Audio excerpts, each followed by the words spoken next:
worst possible thing you could say when you walk into a car dealership. I spent 5 years with Mercedes-Benz, 5 with General Motors, and the worst thing a person could say when they walk in is, if you could just get me to this payment, we got a deal. So your loan's probably still like 19, which means you got to pay to get out. You're upside down. It's called negative equity.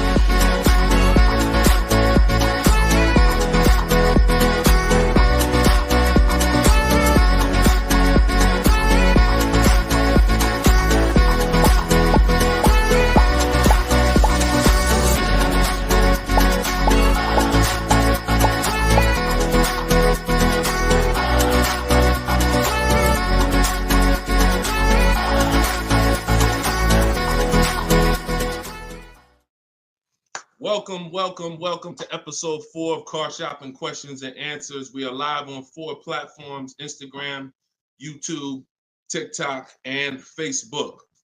Okay, we already got people asking questions on TikTok. As you come in, we do these shows at 12. Hold on, I want to give my camera time to focus because I'm doing a lot of moving. We do these live shows, it'll focus in 1 second, at 12 p.m. and 3 p.m. Eastern time. Hold on, I'm out of focus. There we go. 12 p.m. and 3 p.m. Eastern time. Now, we broadcast these shows throughout the day because a lot of people can't make the live broadcast. You want to tell your friends about it. If this is your first time with us, you've never been on a live with us before. Oh, wait, hold on. They're saying that hold on, can't hear. No sound. All right, hold on. Let's see. How about that? We're good on TikTok? Let me make sure we're good here on, give me a clear if we're clear on Facebook now. Give me a clear. We always got to do the housekeeping, y'all, and I need your help. Before we get busy, let me know audio is good. I see we're clear on TikTok. How are we on Instagram, on YouTube, on Facebook? All right, perfect. I see the thumbs up just came through. Okay, so this is episode 4. We do these live shows 12 p.m. Eastern time and 3 p.m. Eastern time. So you'll see the broadcast throughout the day, but if you want to actually be live with us, then you want to join us on any of the 4 platforms at one of those 2 times: Monday, Tuesday, Thursday, and Friday. So we are live. My name is Deshone the Auto Advisor. I am the author of the digital book, Cars from Home, 7 Steps to Saving Time, Money, and Avoiding Dealerships. You can get your copy for 75% off during the show over the next 30 minutes in my TikTok bio, in my Instagram bio, or I'm going to put the banner up here. You can go to deshonesbook.com. We have a link in the comment. We have a comment link in the comment section. So I want you to start typing your questions. We get very, very busy. Have your notes ready. Be ready to unlearn what you've learned about cars, because we get below market deals, and that should be your only mission when you are car shopping, is to get below market deals. All right. Now, one thing that I want to discuss. Okay, matter of fact, let's go. Go ahead, throw that up. Let's go to Frankie's question. So this is from TikTok. Can you please give me the percentage breakdown on leases again? Okay. The 1% rule has been around since probably before I ever even got into the car business. The 1% rule says that if your lease payment is 1% of the MSRP, or less, you stole the car. No down payment. So I had a 2018 Jeep Grand Cherokee. It was a $35,000 vehicle. My lease payment was $330 a month. That was under 1%. That's how we indicate that. Now, how we're doing the math is we are taking the MSRP, taking the monthly payment rather, and dividing it into the MSRP. For example, $330, which was my payment, into the MSRP, which was $35,000, and then that gives us 0.009%. 0.009%. Good afternoon, Vivian. Good to see you. So That's how you do it. Now you can multiply by 100 if you want to really get the percentage. You multiply by 100 and you'll see 0.94%. So that has been around for a long time. Shout out to the sharers. I see you, Frankie. Thanks for sharing. Please DM me too. I'm still waiting on ideas for what we could do for the people who share the broadcast. I mean it. We want to make sure we are rewarding people who share, tag, people who invite people to the broadcast. So DM me these ideas. Those are the only DMs I'm looking for because we get too many DMs to really respond to them. We get probably 50 to 100 a day. So we can't respond to all DMs, but those are the ones that I'm looking for. Okay, shout out to everybody who shares. Now, that's been around for a long time. That's how you know you stole the car. It's not even a question now that we still need to get offers because like this is Freener right here. This is why you never want to get excited about one offer unless it's the lowest bid. Here's why. Freener, she just got a, hold on, I'm putting it up here on the screen. She just got a 0.88% lease on a Jeep Grand Cherokee hybrid anniversary edition. $65,000, $65,950 was the MSRP.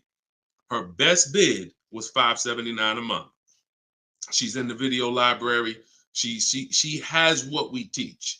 Getting bids. See, so sometimes you could look and be like, oh, this offer looks really, really good. Should I take it? Not if it's not the lowest bid. It must be the lowest out of at least 5 offers. Because what I always tell you is 80% of dealers are overpriced. They're going to overcharge. So that's how you know if you won. Now we had to come up with something. When I started teaching people about leasing, I said, oh, shoot, some of you going to go out here and you've been buying your cars and you're going to walk into dealers and you're going to get a lease and you're going to think it's good because you're still paying less than somebody who actually bought. But we had to come up with something that was showing you when you were overpaying for a lease. And so I started doing some math because I love math. And once I worked the math out, I said, okay, how much are we paying before we're paying too much for a car we're giving back? 1% is the steal. But what's the limit? And I started looking at how cars depreciate, how much car, if you bought it, how much the car would depreciate. And I came up with 1.5%. So when we look at the same vehicle that is, let's say a $40,000 vehicle, for example, 1% is $400 a month or less. 1.5% is $600 a month. Now, what you look at is the total you're paying over the 3-year lease. 600 times 36 months, that's 21.6.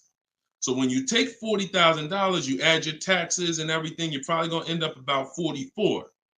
21 is about the threshold where you're still paying less than if you had bought. You're still losing less value, but and you're tying up less money. But at the same time, that's the limit. Above 1.5%, there's no value in this lease anymore. And that doesn't mean we go buy the car. That means we look at competitors because competitors do offer more aggressive lease pro. Every single vehicle, you guys, and there's over 400 of them, has a different lease program. Sometimes even the trim level is different. The Touring has a different lease program than the Limited. So we don't deal with overpriced leases. And so that's why I created the 1.5% rule. That's how it became to be, based on the fact that I knew a lot of people, as they unlearned that bad advice about leasing, as I taught it and as they heard it from other people, they were going to go and get leases. And it's important that you know when there's no value in a lease and you shouldn't be accepting a lease. And that doesn't mean, and look, let me be very clear. That does not mean, that's why I explained the first part of this question, of this answer. You don't walk into a dealer and say, hey, I'm trying to get under 1.5. You don't walk into a dealer and get a lease quote and then you say, hey, well, look, I got to be under 1.5%. No, you're doing this wrong. Again, my mindset and what I'm trying to get you to use is Cars from Home, where you should be, the only reason you should be in a dealership is to test drive cars. if you're buying new cars or leasing. Test drive, you're in and out of there in 20 minutes. The next time you're back in a dealer is another 30 minutes to pick up your car if they don't deliver. That is the only reason. We never talk numbers in a dealership for a new car or a lease. Are we clear on that? These are rules where it's like, if you want to use what I teach, and I want you to use it so that you can get the results that Frina got, that Danielle got, that we've worked with over 8,000 people in the last since 2021. I want you getting those results, and in order to get them, you got to know what the boundaries are. Deshone says we never talk numbers in the dealership because you have no leverage there. Your leverage is at home, in control, communicating with multiple dealers, and where you can't get emotional. Okay? Clear? So that's the 1% rule, and that's the 1.5% rule, Frankie. Great question. Okay, shoot the next one in, Dolan. Great question. All right, this is Tony on Facebook. And remember, look, y'all, we are live right now. So some of you have seen the rebroadcast, and you're like, Deshone, okay, this is 3 p.m., 12 p.m., we're live. Okay, so this is the time to ask your questions. You're not watching a rebroadcast, and this is also the time to tag a friend and make sure they're here so they can get their questions answered. Shout out to the sharers.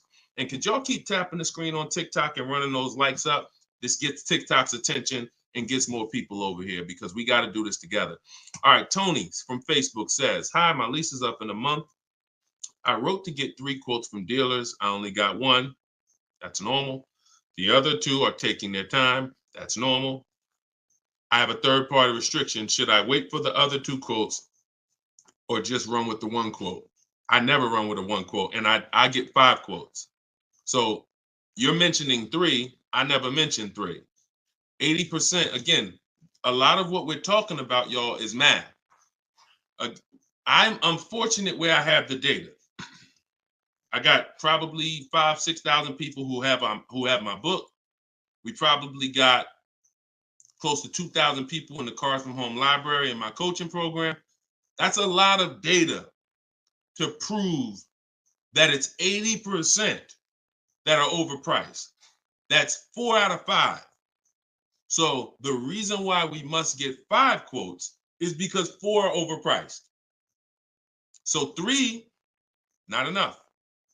Now, if you're doing this manually, this is still easier than you walking into a dealer doing it by phone. But at the same time, I do online. I go to their website. We are connecting with dealers through their website. You don't want to do this with third-party websites that say, hey, we could connect you with multiple dealers. You don't want that because now they're trying to sell your information to the dealers, and this is not what you want to do. You want to create a Gmail account specifically for shopping. We go to 25 dealers' websites. In my book, I link you to all the dealers so that you can just put in the zip code, and then it'll pull up all the dealers around you for every brand. But you can do this yourself. You can go there and you can actually you go to each dealer's websites. We do a copy and paste message. I have a template that I use that the people who follow my stuff use. And the template tells, you need to tell them exactly what you want and what you're open to. Colors wise, this is why we build our car. We always build our car, go to the website, build the car, because we tell them exactly what we want and what we're open to. This takes us 20 minutes to contact 25 dealers online, copy and paste. We're telling them what we're looking for. Hey, these are the colors I'm open to, blue, black, or silver. These are the trim levels I'm open to, limited or touring. We're telling them this is these are the package, these are my must-haves. I need the big sunroof. All of that has to go in to it's not that you're not car shopping online. You're just now you're car shopping against people who their job is to make money.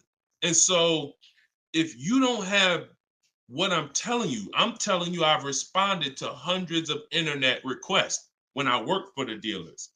If you're here for the first time, type a 1. If this is your first time ever being on a broadcast with us, type a 1. I want you to know a little something about me. I was inside car dealers for 14 years, responding to these quotes. So The reason why I'm giving you the exact strategies is because I know there's so many things that you're not trained to give the dealership that they need. They can't give you a quote without it. They can't shop correctly, without it. Okay, shout out to the first time people. Could everybody type welcome to the first time people? If you've been on here before, type welcome to the first time people. Now, once you give them that information, you're copy and pasting that. Copy, paste, copy, paste, copy, paste. You're doing that with 25 dealers. And then that creates the conversation to see where the dealers are actually coming, where the deals are coming from. But you need to see who has a car first. You need to see who has a car first. So, oh, you're talking about selling the lease. Okay, you're earlier in the process. Understood, Tony. Okay, perfect. No, just talk to another used car manager, and you want to have conversations because your car is worth different things to different people. You need at least 3 for that. You're on point. Yes, 3 quotes for your lease buyout. For your old car from 3 different used car managers. And if the 2 are not getting back to you, then just move on to other ones. But be aware, you should be using those values you got online from the online buyers to see if you have equity, because not everyone has equity. The whole purpose of the equity assessment is to make sure you're not leaving any money on the table. That's the purpose. But there's no guarantee. Many people have turned their leases in not knowing that they should have done an equity assessment, and then the dealership sitting on $2,000, $3,000, $4,000, $5,000, $6,000 that they didn't know about. That's what we want to prevent. So if you do those offers and you see you have $3,000, $4,000 in equity, now that's when you bring it here. If you do those offers and you're at a break even or $1,000, then that's not always worth it, because those used car managers are not going to match the highest offer. So be aware of that. But if you have equity there, then yeah, 3 used car managers, that's how you make a move. Okay? Fight for your money. This is your money. If you end up making $1,500 out the deal even, and it took you 2 hours, where do you make $750 an hour at? $750 an hour. So this is your money. And if you don't fight for your money, someone else will definitely cash the check. All right? Tyler said, send the next one in. Tyler said, F&I director here in Houston of 2 large stores. Your content is great. I appreciate you, Tyler. This is the 20% right here. See, the 20% can always admit when we're doing something to help the market. The 80% will come on here and be like, oh man, this guy couldn't make it in the car business. Now he's teaching. All right, go ahead. Shoot the next one up, Dolan. This one's from Facebook. What's up, John?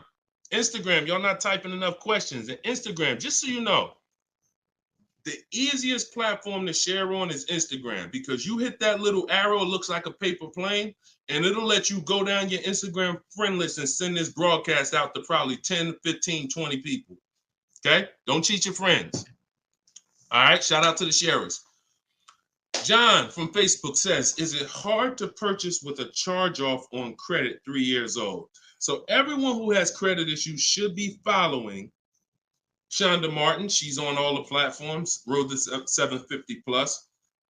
And you should be working on getting your credit to the point where you can qualify for the best programs. And you don't need an 800 credit score to qualify for the best programs. You usually need close to 680, 690 will usually qualify you for most tier 1 leases. Now there are some cars that have super tier where you tier A1 plus, but that's not most leases. That's not your standard everyday cars that most of us are leasing or buying. So the question is, the answer is, if you don't need a car, then you should be working on your credit. If you need a car, then there's nothing you can do. You need to make a move. And so I recommend a company like Limbuzz. We're always going to give the dealer a chance to match or beat our offer. So whoever we end up buying our car from, some of you have been taught never let the dealer participate. That's costing you money, because the dealer has 7, 10, 12 banks on their end. Now, If they're trying to beat and earn your business, now that's a winning position. See, check this out. When you have a finance manager who's saying this about you, what's the highest interest rate you think they'll pay? What's the highest payment you'll think they'll pay? That's a bad position to be in. That only happens when you have no leverage, you haven't shopped, you haven't come in with an offer, and now they're trying to see the highest interest rate that you'll pay. We're not doing that. You're doing it our way, which is we're going to have we don't let anyone touch our credit until after we find our car. Now, once we find our car, get our best deal through a bidding system, now we're going to take that purchase agreement, that's a receipt. Yep, I see the questions coming in on Instagram. We got you. Hold on, Atlantis. Once you see the long form receipt, now you take this home, and this is when you're going to contact your bank, your credit union, the online lenders. You're going to go online lenders, online banks, online credit unions. You're going to let all these people have a shot at your business. If you do this within a small window of time, if you do it my way, it only take you 2 days. This is going to weigh on your score the same as one hard inquiry, because this is something called rate shopping. This is not going from dealer to dealer, getting turned down or putting in applications and nothing like that. This is how you rate shop correctly. I call this the bank bidding war. When you get my book, I also send you the bank bidding war blueprint. It's going to be going into my book, but I need about another month to be able to combine it. But I send you the bank bidding war blueprint. Now, the bank bidding war is 3 rounds. First thing we're doing is seeing, is there any special interest rates that the car we're buying has? In your particular case, John, with credit challenges, you're not going to qualify for that. That's okay. But we need to check that. If there's 0%, 0.99%, that eliminates our need to do anything else with financing, because no one else is going to beat that. Second part of the round starts, there's 3 rounds to the bank bidding war. The second part comes after we find our car, and it's what I just broke down. When we come home, we let all these banks, these lenders, online credit unions run our credit, and so they're bidding and submitting us their loan offers. Now, the third round is the dealer. That's when we're going to call the dealer who we reserved the car with and say, hey, I got 6.29 from this bank. If you can beat it, I'll give you the business. Now, this is the big difference, you guys. When you have a finance manager who's trying to beat your offer, who's calling their banks and saying, hey, I need to get 5 point something because this person already has 6. That's leverage. When you start bidding, like I'm teaching you, like what's in my book, like what's in everything we do, in my videos, everything's a bid. You have the leverage. And there's no way for you to overpay when you are getting bids. So that finance manager calls you back, it's only going to be 1 or 2 answers. Hey, Stuart, man, listen, I tried my best, man. I reached out to every bank I got. No, I can't beat that rate, man. I appreciate the opportunity, but you can go with your own financing. In which case, you guarantee you got the best loan. Second thing is, hey, you know what? You had a good rate, man, but I got somebody to beat it. So we can do it right here for you. Perfect. In which case, you guarantee you got the best loan. See, you don't have enough people competing for your business. That's where your buyer's remorse is coming from. That's where your lack of confidence is coming from. That's why you're driving off from a dealer saying, hey, you think we could have got more money? You think we could have got another $1,000 off? That's all buyer's remorse because you don't have enough people competing. So I want you to stop that. I want you to use what I'm telling you to do. All of this is in my book for those of you who like Deshone. I don't even want to remember all of this. It's all in my book, Cars from Home, 7 Steps to Saving Time, Money, and Avoiding Dealerships. This is what I've been teaching for 3 years. And this is what I've been doing since 2015 myself personally. So you can get your book for 75% off. Cue up the next question, Dolan. Oh, John, in your case, though, when you get that buyer's order, you would be reaching out to Limbuzz. So after you find your best car deal, you would be reaching out to Limbuzz and seeing, what their rates would be for you. And then you would be going with, still giving the dealer the opportunity to see if they can beat it. Because once a dealer knows you got an approval already, they kind of have a little more leverage to be able to see if they can beat that approval. But in any case, even if they can't, Limbuzz is pretty generous. but we don't do this until after we find our car. Okay? Great question. Shoot the next one up, Dolan. All right, this is Gemini from Instagram. Can a dealership legally raise the price from what is being offered online? Listen, nobody's suing dealers. So it's not really about what's going on legally. It's probably more ethics than anything. And we don't expect dealers to be ethical. We don't need dealers to be ethical. They've proven that the majority of them aren't ethical. So when you're not ethical, you walk the fine line between breaking the law and not. You walk that gray area. You know, yeah, I overcharged you. I know you could have paid less, but I know, yeah, whatever. But I know I could have sold you the car for less. But I'm gonna tell you that this is the best. Like, all of this stuff is unethical, but it's legal. So when it comes to what we're doing, our job is to protect ourselves. And you can't go into a car dealership expecting them to protect you. You can't go into any business transaction expecting the person you're negotiating against or the person who's selling you a product to protect you. That's why we exist, because there's no one out there. If it hadn't been done, you'd been good. If there were, even if the I think it's the Federal Trade Commission or whoever regulates businesses were stepping in to protect the public, then we wouldn't have a need for what we do. But that doesn't exist. So it's on you. It's buyer beware. It's you protect yourself. And so I provide the tools for everyone who wants to take action to protect themselves. All right? But no, we don't expect dealers to do anything other than what they've been doing. Go ahead, shoot the next question up. Let's roll. All right. Why shouldn't a person focus just on monthly payment, monthly car note? Okay, good question. Hold on. Let me make sure I can see Instagram. All right, so this one's from Instagram.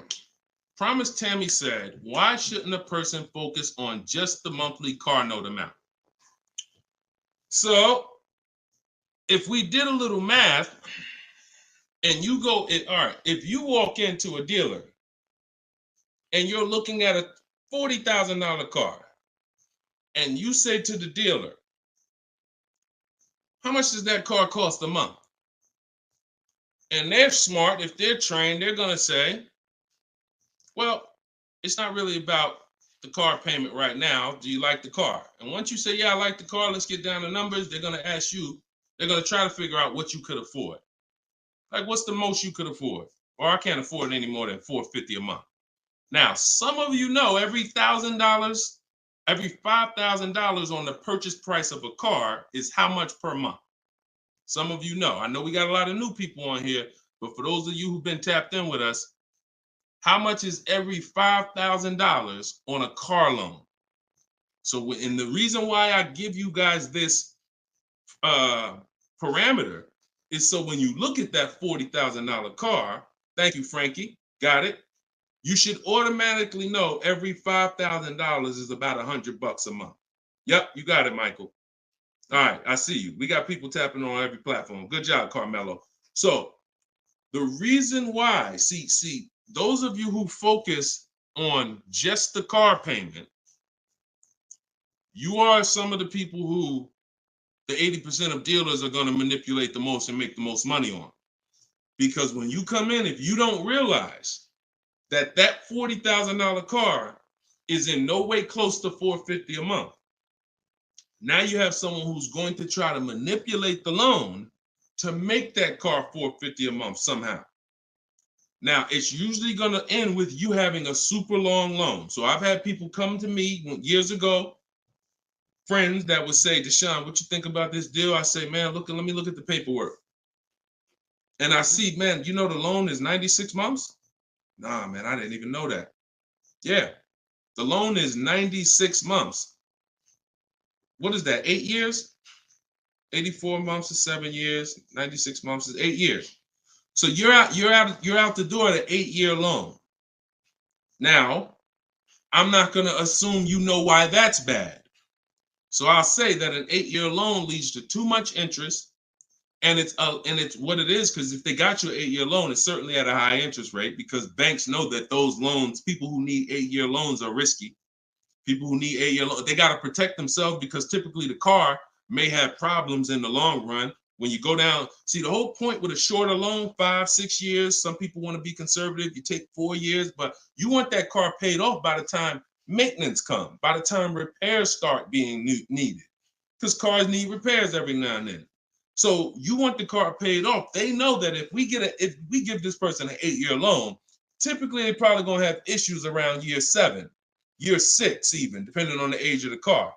So the length of loan, I teach something called the rule of 72 and the 10th birthday. I will not in any way co-sign anyone getting a loan longer than 72 months, which is 6 years, because we don't have, see, what's the longest loan, a mortgage that any of you would take? Let's keep a real fast dialogue going. All of this is to really answer the question that Tammy's asking, which a lot of other people have. So we need to indicate why this makes a difference. The longest mortgage most of you are going to take is 30 years. Mortgage. There are 40-year mortgages available. There's 50-year mortgages available. No one on here said, yo, I do a 50-year mortgage. Why? Because we already know inherently anything longer than 30, that means we can't afford this house. That means we're looking at the wrong house. So we had to make sure we created boundaries so that you understand, okay, if I got to take a loan longer than 6 years on a car, that's telling me I can't afford the car. So once I get my best price, I should already be able to afford that car with a 6-year loan or less. And I combine that with the 10th birthday. So when you look at your car, you should have your car paid off by the 10th birthday. You're taking a lot of risk if you got a loan on the car past its 10th birthday. A lot of the times I was in a dealership, people came in with problems, big repairs, and they still had car payments. Car's 10 years old, 11 years old, and they still got car payments. You could run the risk of being in trouble because that car could be in the shop. Some of you have experienced this. Car's in the shop, and you still got a monthly payment due every month. Now, this is disaster, and that's what we're trying to prevent. That's why we don't focus on the monthly payment. When we're purchasing a car, we are only focused on the price of the car. We need to, before we even think about monthly payment, how about this? We need to make sure we're getting the car for the lowest price possible. Because some people go in and like, hey, the car's 40 grand. Well, what if another dealer will sell it to me for 35? Once I get the lowest price, then I'm concerned with what my monthly payment is going to be. So there's steps to this. But yeah, don't focus on monthly payment and just stay committed to what we're teaching, and you'll learn and you'll see why, even more information of why that's bad. But we want you to understand the numbers, okay? Typically, you focus on monthly payments, you don't quite understand the numbers, but you will. All right, this one's from TikTok. Can you give us some tips about co-signing? Ooh, I have a very, very, very strict rule when it comes to co-signing. Now, some people, you're not going to like this. Some people will tell you this is bad advice. It's just my opinion. I've seen tons of horror stories. I've seen people walk into the dealership. I've seen young people who will co-sign, who will use up people's credit, co-signing, and just burn them. Because no one cares about, if you don't care about your own credit, you certainly don't care about someone else's in a lot of cases. So, but I do have some rules because sometimes it's going to make sense. When you can pay, if a person does not pay, then you're good. Example, my daughter, we're going to get her a car. I'll co-sign only if I can pay the note if she doesn't pay. So let's say she's working, she's paying X amount per month, I'm co-signing, but if for example, she loses her job, anything happens, I can pay if she doesn't pay. That could be for the spouse. If they don't pay, I will pay it. As long as that's the rule, then you're protecting yourself, because where you get in trouble at is if you can't pay, if they don't pay. He told me he was going to pay it. He's missed 2 payments. Your credit doesn't get, no, they don't care. So you got to be willing to say that this has to be a person that I'm willing to pay if they don't pay. That means I got to have that type of relationship with them. Or if I can't pay, if they don't pay, I'm not co-signing, because I cannot depend on things that will go wrong. Life will happen. And then I'm sitting out here and my credit was 700, 750, 800. Now it's 620 because they missed 3 payments and I'm struggling to get this car back from them. Okay? Those are my hard rules on co-signing. I don't deviate from them. And those are typically rules that if you follow them, you're going to be safe. Okay? All right. Shoot the next question up, Dolan. Diana said, my brother asked me to co-sign. I told him, hell no. Listen, that's it. Listen, people will ask you to co-sign quick as, listen, people will ask you to co-sign like they just asking to borrow sugar. Hey man, can you co-sign this loan for me? No, listen. It takes a while to build up great credit, and it takes seconds to destroy it. Nicole from Facebook said, are you able to negotiate third-party restrictions in a new lease? So these are two separate things. The third-party restriction is the selling of the old car, not the new lease. We're not mixing these two. So we're gonna, the people who work with me, you're selling your old car independent of the new deal. The new lease is its own transaction. We split everything we do into separate transactions. See, the car business has taught the public to give them up to 3 transactions. Buying a car from them is 1 transaction. Getting a loan from them is a 2nd transaction. Letting them buy your old car, which you call trade. We don't use that word. That's 3 transactions. There's money in each transaction. There's money in each. That's why there's companies that only want to give you loans. They don't sell cars. There's money in loans. There's companies that only want to buy your car. They don't care about selling your car right now. There's money in buying cars. So you need to separate these transactions if you want to maximize each. There's no way for you to save the most money without maximizing and looking at each part of your deal as its own separate transaction. So if I have a third-party restriction, I'm doing the equity assessment. A third-party restriction is, some of you have leases. We always need to see if there's any equity in our lease before we return it to the dealership. If you have returned your car to a dealership without doing the equity assessment, you don't know how much money you've left on the table. Because if there's $2,000 or $3,000 of equity in your car, the dealer's keeping that, and that's their money. So, or the bank's keeping it when they sell it, that's their money. It's probably the dealer will find a way to buy it, and it's their money. So when we look at an equity assessment, we're going to do it at all times. Now, there's no guarantee we have equity, but we want to guarantee we're not leaving equity on the table. And so a third-party restriction doesn't mean you can't sell a lease. Who didn't know you could sell a lease? Type a question mark. If that's new to you, this is your first time hearing this, you've been leasing, and you're like, Deshone, I never heard about selling leases. I had no idea this was a thing. Type a question mark if this is your first time hearing that you could sell a lease. Okay. Fish Guy Rodney. Okay. See, so more information is coming out. Okay. Fairy Godmother. Okay. Emil. Okay, I'm sorry. I just tore your name up. Sorry. So as you check Shamir on Instagram. So when we look at this, we got to see that the things that we don't know cost us money. So now it's like, once they saw people, because we helped out probably thousands of people in the pandemic sell their leases, used car values, resale values were crazy. So we had people making $5,000, $10,000, $12,000 selling their leases. I sold my Jeep Grand Cherokee lease. I made $8,900 after I drove it for 42 months because I extended the lease and then I sold it.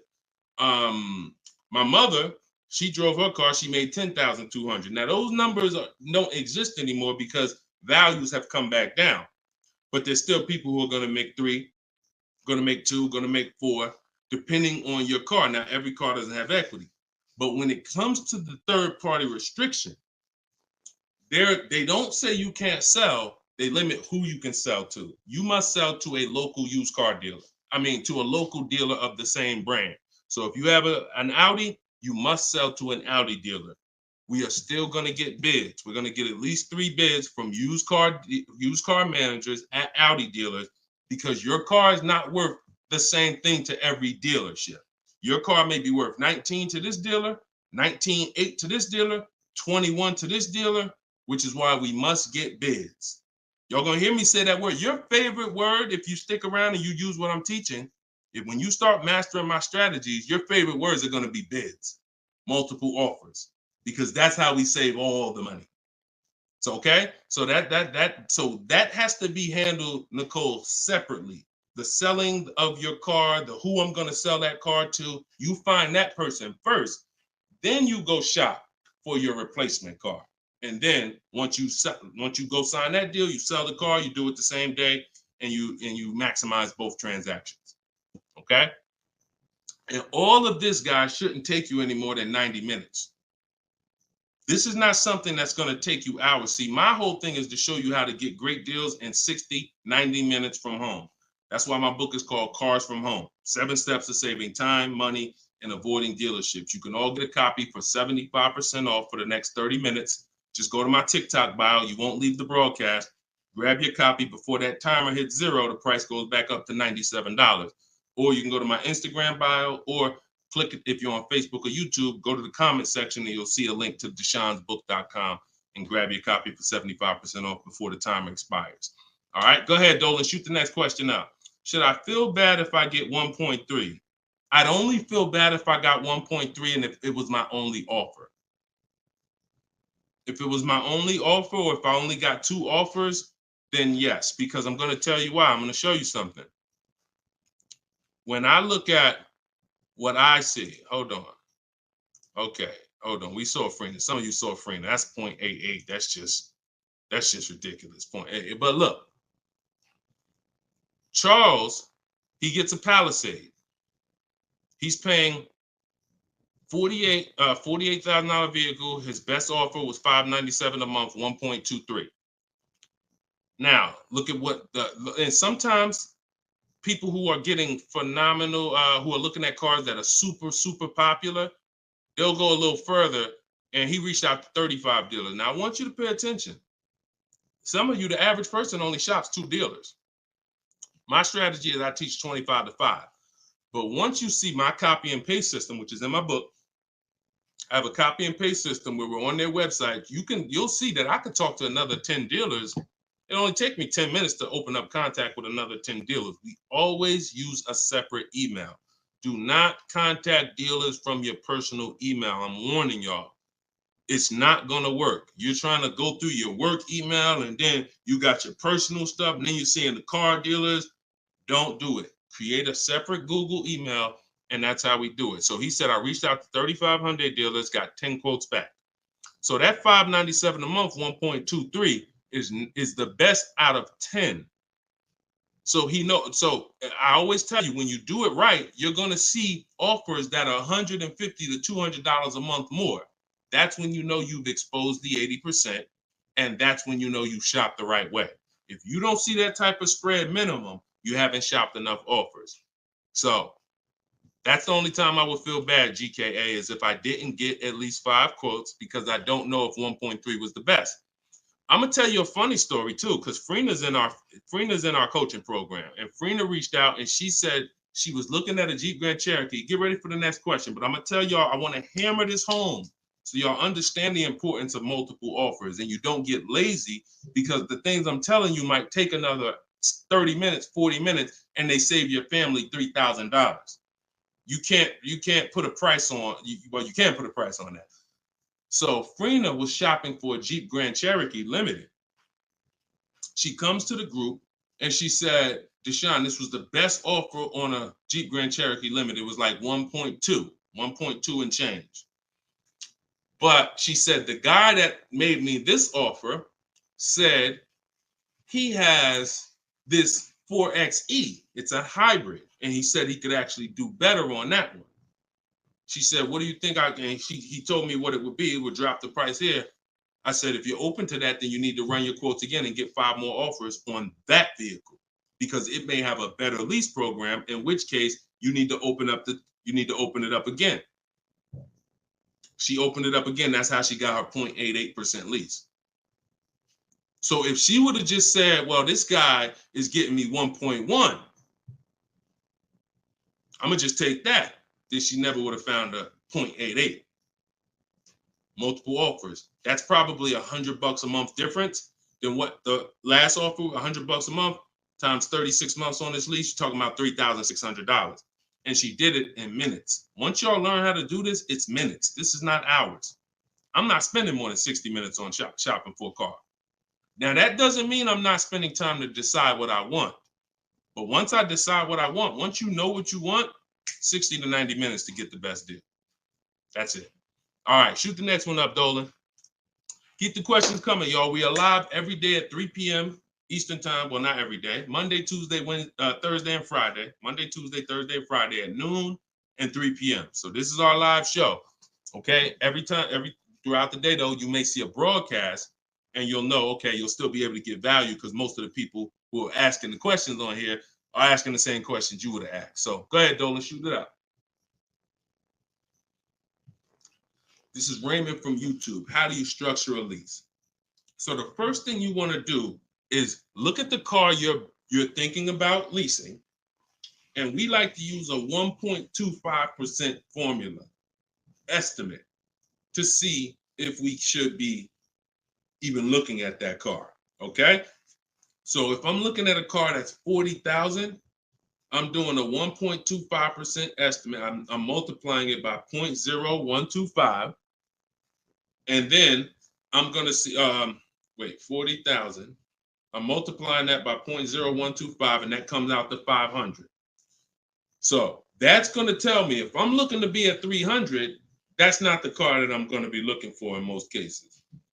Now, we don't know if the best deal is going to be 1.25, but we're trying to estimate based on a bad deal is above 1.5. Anything above 1.5, we're overpaying for our lease. No money down. Money down comes later. Now, a steal is 1.1%. So I teach something in my book. It's called 1% is the steal. Between 1% and 1.5% is the deal. And then above 1.5% is time to chill. We don't do that. So that's the first thing.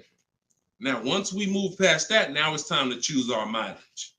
So we're going to look at our lifestyle. We're going to see how much we drive to work, how much we're going to be driving the car. And once we come up with that, you're just doing some simple calculations. What's your round trip to work? 10 miles. How many days a week? 5 days. Okay, that's 500 miles a month. That's if you do you do the math. Let's say your trip to work is 20 miles round trip, and you do that 5 days a week. You're doing 100 miles a week to work. Times 52 weeks of the year, that's 5,200 miles.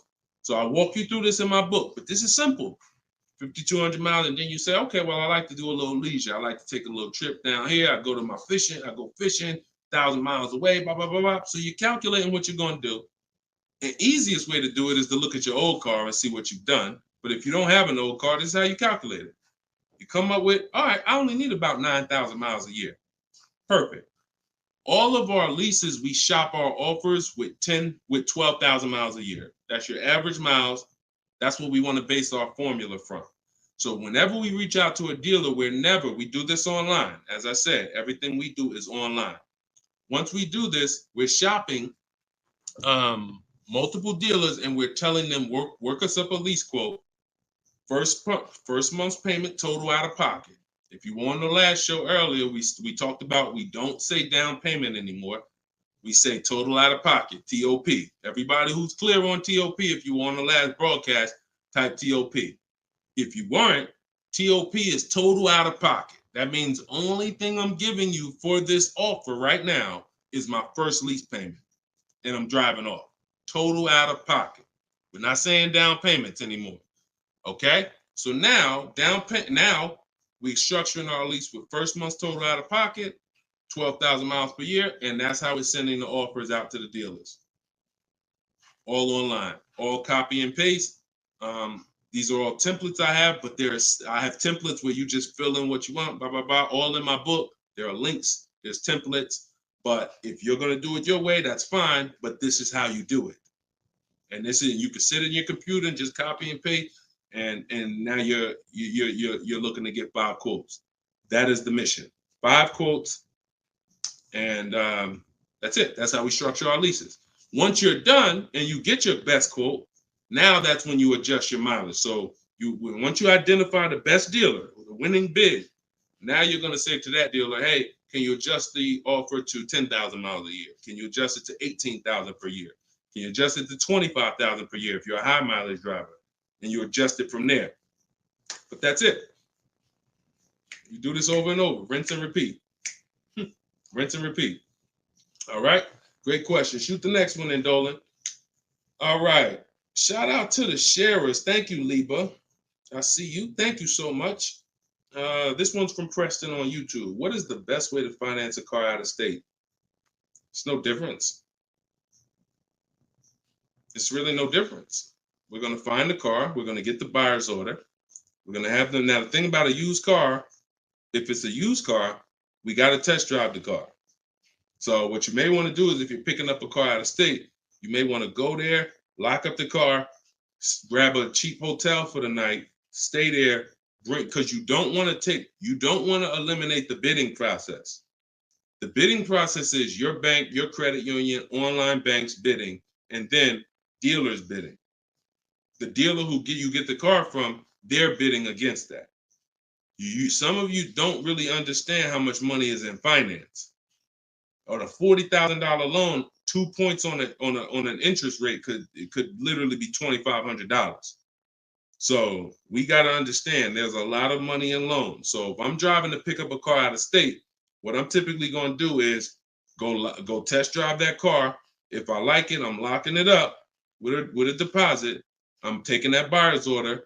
I'm gonna go back depending on how far it is. If it's 3 hours away, I'm probably not gonna drive home and then come back. Depends on you. I'll probably just post up in a hotel. Go do my financing online.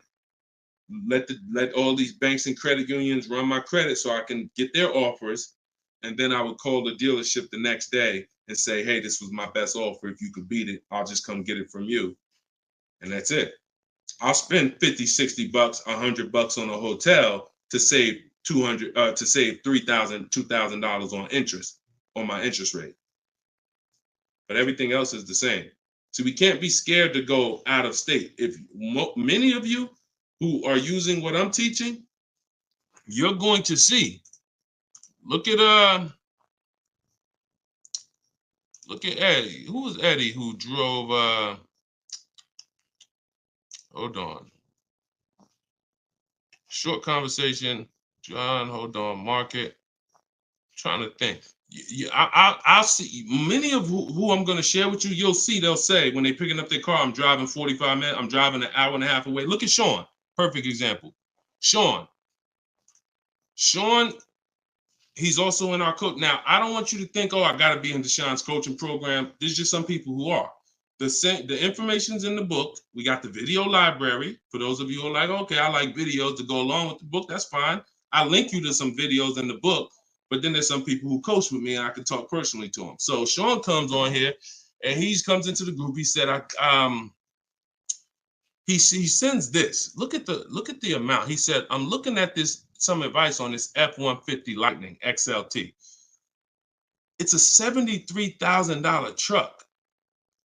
The dealer discounted it $4,900 and then revealed that there was a $15,500 rebate. His total savings is over $20,000 off this truck. So I'm like, all right. Now me, being who I am, I don't know if that's the best. 2015, I sold 2 Maybachs. They had $20,000 rebates on them. So we don't know if this is the best. I haven't seen, this is what I said to him. I haven't seen the other offers yet, but I'm assuming you got at least 5.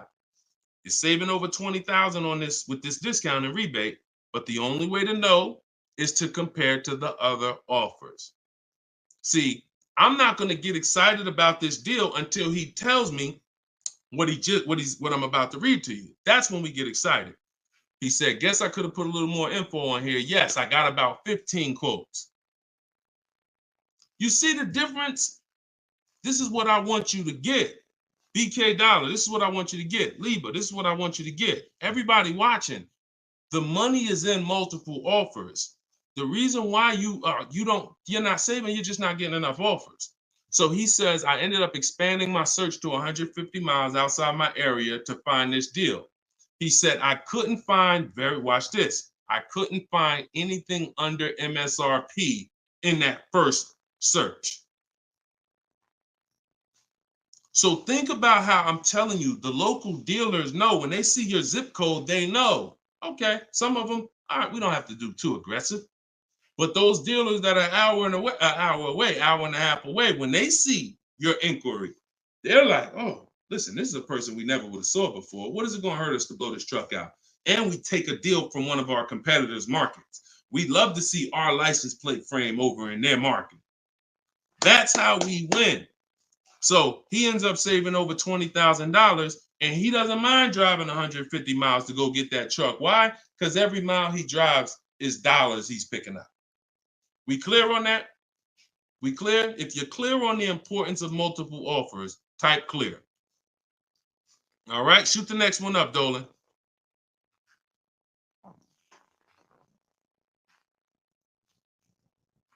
Okay, this one's from Instagram. Atlanta's Black Gabriel, or Gabrielle. I think it's Gabriel, my fault. So, in the market for a new Chevy or used Chevy Malibu, what's the best route, leasing or financing? How many years are you keeping the car? If the answer is 8, then you should be buying. If it's at least 8, see, I teach something. My book is called Cars from Home, 7 Steps to Save Time, Money, and Avoid Dealerships. Everything I do, when you go, the video library that we have, your best deal in 7 days, 7 steps. These are not going to change. The first step is the foundation to your deal. The first step is the foundation to your deal, which is lease or buy. Because you cannot get a good deal if you bought when you should have leased. It's impossible, because the amount of money you're going to pay on the purchase is going to be too much if you buy brand new. And if you buy pre-owned, it's going to be about the same amount you'll pay. So when you buy, if you're not keeping your car 8 years and you buy a used car, 3-4 years old, and then you trade it in 5 or 6 years, you're going to pay the same amount or even a little more than someone who got a great lease deal and drove brand new vehicles. So it's all about how many years you're keeping the car. If you're keeping the car, if you're like Deshone, there's no way I'm keeping the car 8 years. That's not my style. Then you should be shopping from this day forward for aggressive lease deals. Now, once you find a car that you love, or if your spouse says, you know what, I don't switch cars like that. I keep a car 8, 10, 12 years, then we purchase for them. We're going to purchase. But for those who are not keeping their cars 8 years, you are losing thousands and thousands and thousands of dollars not leasing cars. Thousands, thousands and thousands and thousands and thousands. All right? That's the 8-year rule. It's the most important question. It's the first thing you ask when you are car shopping and you're ready to car shop. How many years am I keeping this car? 8 or less, we lease. Less than 8, we lease. More than 8, we buy. That's how we avoid the depreciation. So go ahead. It's a hard rule. You want a follow-up question to that, or anybody want to? Because I know some of you are like, Deshone, I was taught never lease. Whatever. You want to follow up to that question? That's perfectly fine. But that's the rule. And it's the rule based on money. I've seen thousands of scenarios, and I spend years and all my time shouting from the hills so people could understand how much money they're losing by not getting good lease deals or not leasing at all. Okay, go ahead, shoot the next one up, Dolan. Okay, this one's from TikTok. All right, Peyton. Do dealerships finance used cars too? Yeah, sure. Absolutely. But we don't finance, dealers are our last offer for financing, never our first. So what you should do is you should go watch the replay from earlier, episode 3. This is episode 4 of Car Shopping Questions and Answers. We do these lives Monday, Tuesday, Thursday, and Friday, 12 p.m. Eastern time and 3 p.m. Eastern time. For those of you who are like, because I want you to be able to tell your friends. Today, some of you are going to run into people who are car shopping. You need to be telling them, hey, you got to check this guy, Deshone the Auto Advisor. He does this show, live show, 12 o'clock, 3 o'clock, Monday, Tuesday, Thursday, and Friday. But But you want to watch episode 3 where we went into detail about how we don't find it. In fact, earlier, I think we talked about it early on this episode. Your financing should be independent from the dealer. The dealer should be your last offer for financing. Because what you're asking for, that's 2 transactions. You're giving them 2 transactions of business. You're giving them the purchase of a car, and then you're giving them the selling you of your loan. So what we do is we separate these transactions and we get bids for each. So the only way I'm dealing with a dealer, the only way you're going to be dealing with a dealer is if they've won the bid, which means if I'm looking for a used car, you won the bid out of all the used cars. Like, all right, give you an example. This is Vincent. Vincent got a 3-year-old Lincoln Corsair, premium trim level, under 45,000 miles, clean Carfax, inspection, all from the comfort of home. I'm reading what he put in our group. He was targeting to find a discount of 30 to 35% from the MSRP. This is something that no one is teaching you guys about what you need when you're purchasing a used car. If you're going to be purchasing a used car in the future, or your next car, or if you bought a used car in the past, type the letter U. Type the letter U. If you're going to be purchasing a used car, or if you have purchased a used car in the past, I'm about to give you something that you have never heard before, but it is no way for you to know you got a great deal until you start talking the way Brandon talks here. You notice he said 30, he was targeting to find something 30 to 35% from the MSRP. In order for us to know, I see you, Shelby. I see you, Emma. I see you, Katarina. I see you, Raymond. Okay, perfect. Atlanta's Black Gay. All right, a lot of people. Okay, so when you are shopping for a used car, let me tell you a story, give you an example, all right? So I was shopping for my pre-owned Infiniti truck 3 months, a little over a year ago. I narrowed it down to 3. Now, I narrowed it down based on title history, service records, accident history. We talked about this in the last episode, episode 4. Title history, service record, episode 3 rather. You can see it on YouTube. And if you're on YouTube, please make sure you subscribe and please hit the like button. It matters because that shows the algorithm that we talking business over here, that more people need to be here. So when I narrowed this down now I get to, like, I think I narrowed it down to my top 4. They were all white. They're all within 30, they're all within $1,500 of each other. Now, here's the problem. This is where it gets complex for you. Because I'm looking at one that they're asking 30,000 and change, one they're asking 31,000, one they're asking 31,800. You know, they're all within $1,500, $2,000 of each other. Similar miles. On the outside, they all look similar. Without knowing, I created something called the true value percentage. What is the true value percentage?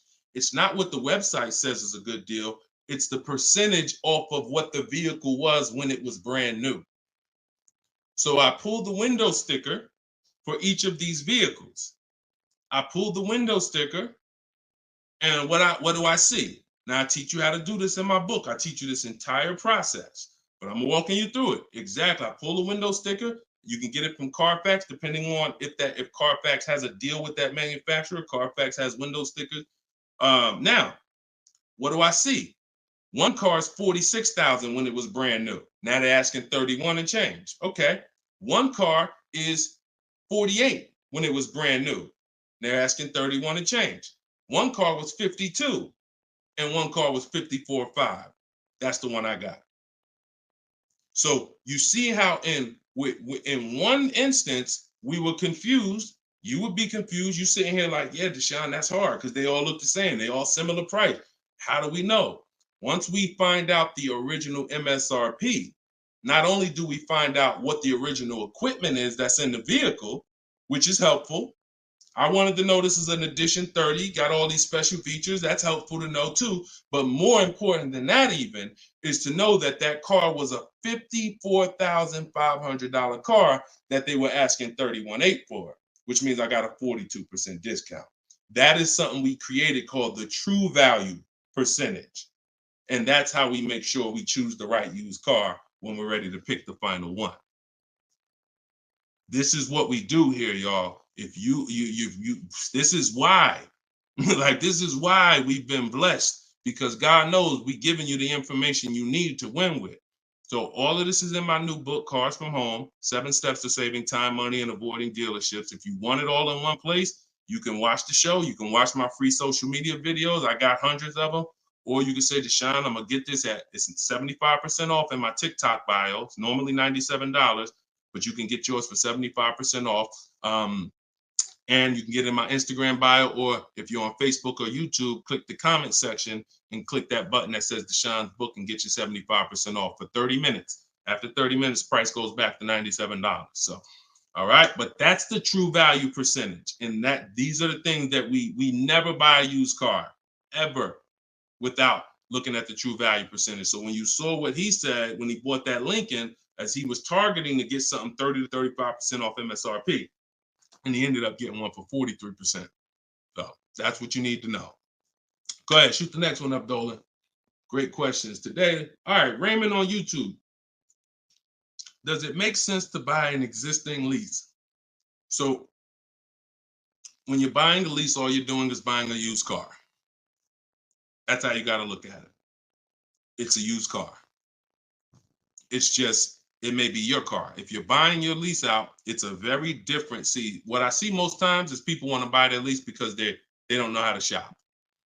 Because there's deals out here. We've been making deals since the pandemic. I started our video library. We started that in 2021, November.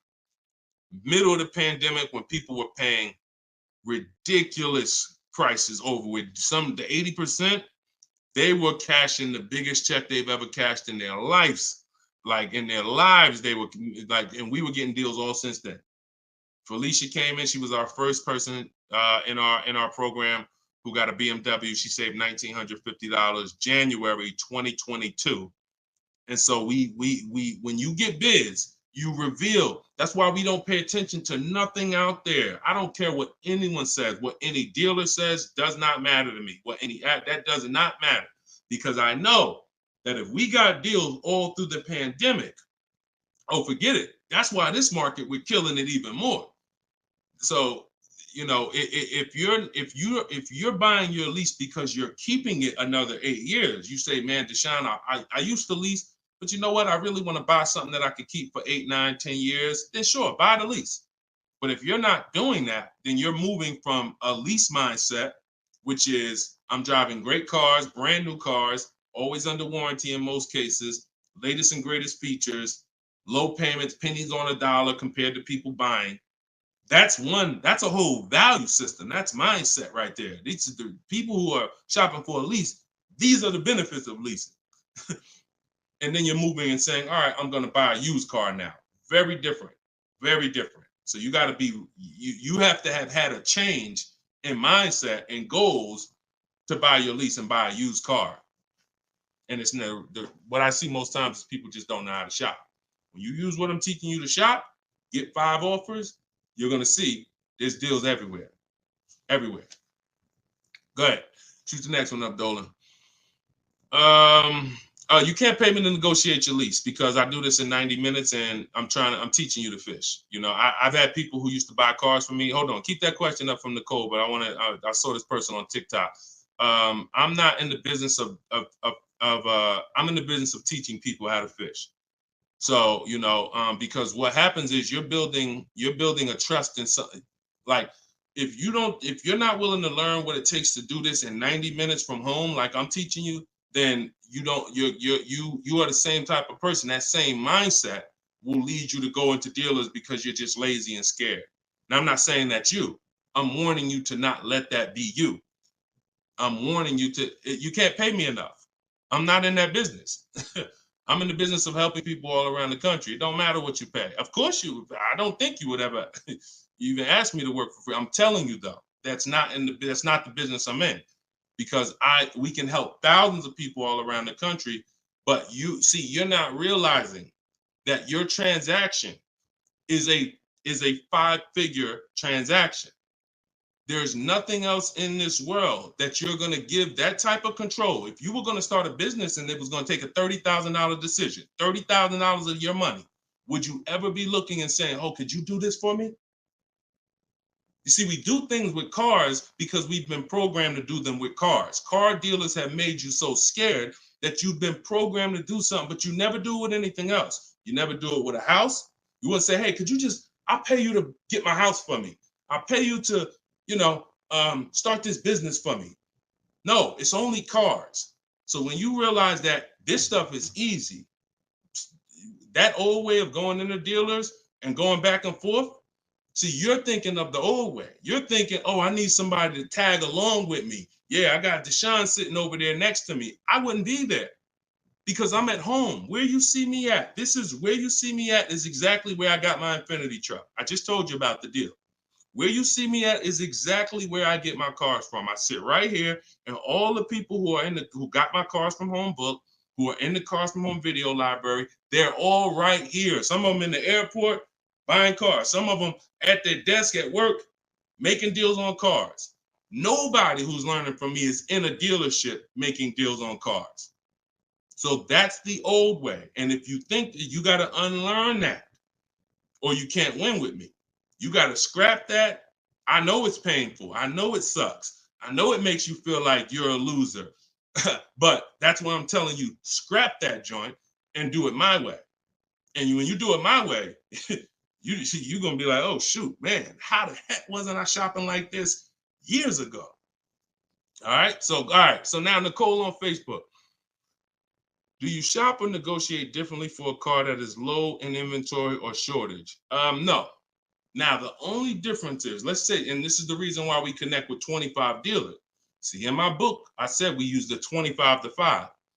We got to connect with 25 dealers. This takes us 20 minutes because we're using a copy and paste system. So if you're going to all of these Chevrolet websites and copy and pasting in their contact box, copy and paste, copy and paste, copy and paste. Now, what you're doing is you're shopping out of all those dealers' inventories. So if you only do this with 4 dealers, then you only see one dealer who has a car.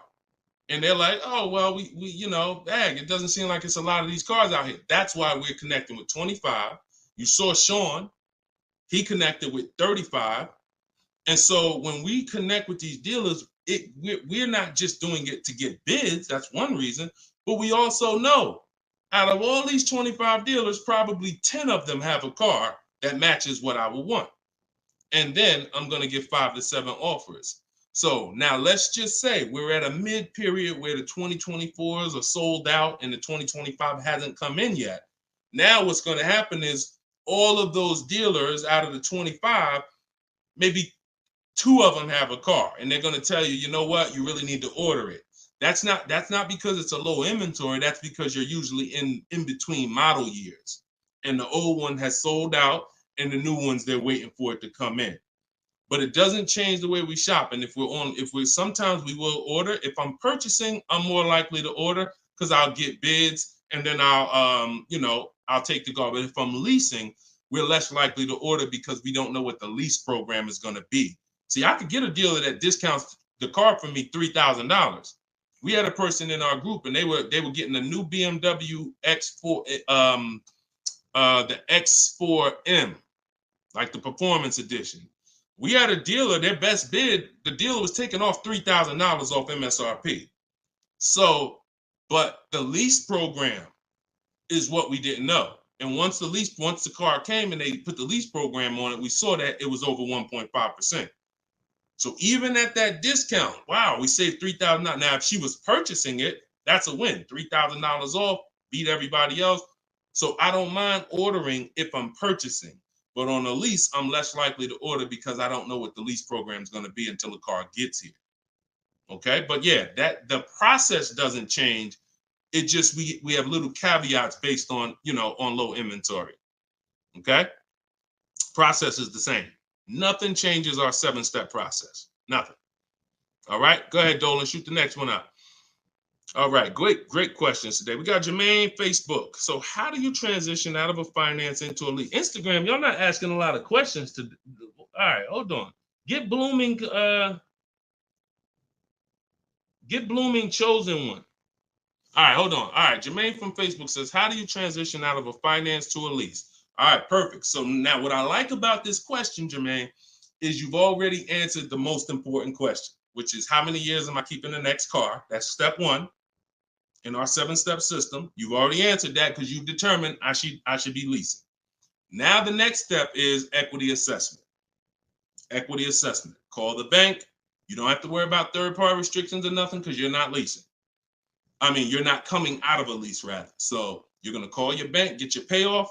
You're going to take 20 minutes, go on CarMax, Driveway, Carvana, Kelly's Blue Book Instant Cash Offer, AutoNation Sell My Car, Car Guru Sell My Car. Get those 6 offers. That's going to tell you if you have equity, break even, or if you have negative equity. That's your next step. Don't do anything else until you do that. Okay? See, we always have to account for our current asset before we start moving forward. What happens if he has $3,000 in equity? That means he has $3,000. He could either apply towards his next deal, or he could put that money in his bank account and, maybe he leases the next car with no money out of pocket. So equity assessment always comes, even before we budget, before we plan our mileage, before we do anything, equity assessment is what we do. All right? All right, shoot that next one up. Shoot that one up from Instagram if you got it, Dolan. It might have took you a minute, but because we got it's comments from everywhere, y'all. No matter. Okay, here we go. For your calculator, why doesn't it negotiate to the lowest offer? My calculator is the best. My calculator is the best thing that exists because it takes all the offers you get. By the way, y'all, what she's talking about. And you got to be specific because I do have multiple calculators that I've created in my book, multiple softwares where you plug in stuff and it spits out so one of the calculators that I have is the counter offer calculator. So we never accept a deal until we send a counter. So what we do is we take the counters. We take all the offers we get, we plug them into my calculator. Whether it's a lease or whether it's several types. One is for leasing, one is for cash purchases and financing. Now, when you're financing, you're always getting your deals with tax and everything included, all in. So what it does is it takes all the offers, you plug them in, and then it spits out which one is the best, and it counters everyone based on the best offer. So let's just say a dealer says, I'm going to do a 1.1% lease. And then this dealer says 1.2, this dealer says 1.3, 1.5. It's not countering all the high offers based on their high offers. It's countering all the offers based on the lowest offer. Because if the 1.1% lease was presented to us, that means any of the dealer could have did it. So now we're calling out the 80% and letting them know that if this dealer offered me 1.1%, then you all could have done it too. You're just choosing not to do it, in which case that's what the 80% do. So we counter every single one. We even counter the lowest one.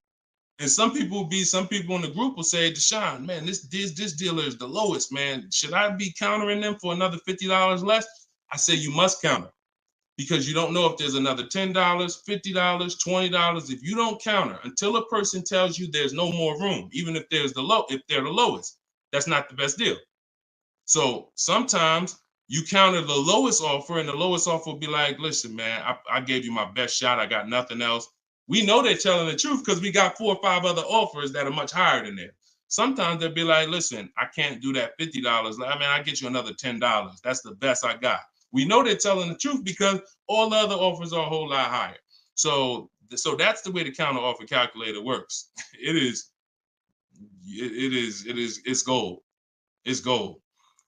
So all right, we had an hour and 19 minutes. We try to keep these broadcasts about an hour and 15.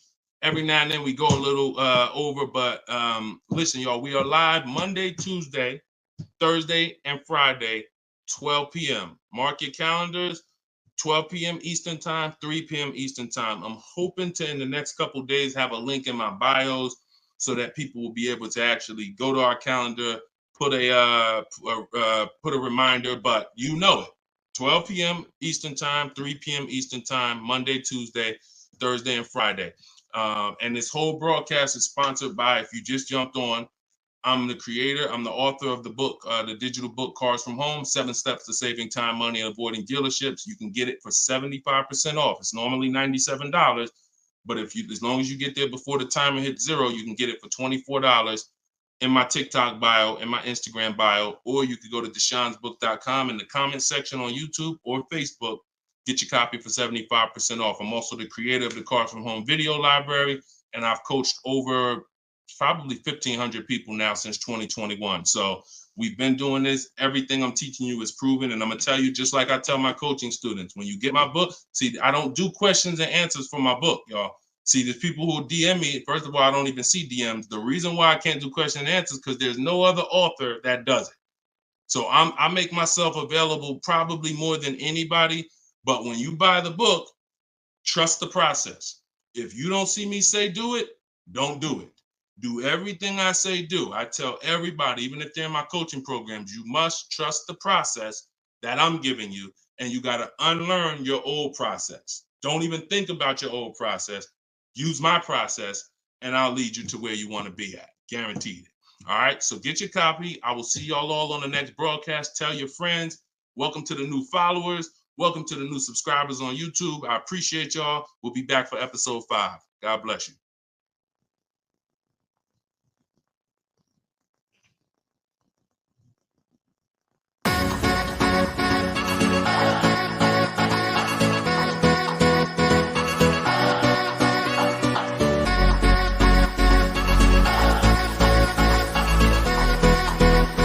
The worst possible thing you could say when you walk into a car dealership. I spent 5 years with Mercedes-Benz, 5 with General Motors, and the worst thing a person could say when they walk in is, if you could just get me to this payment, we got a deal. So your loan's probably still like 19, which means you got to pay to get out. You're upside down. It's called negative equity.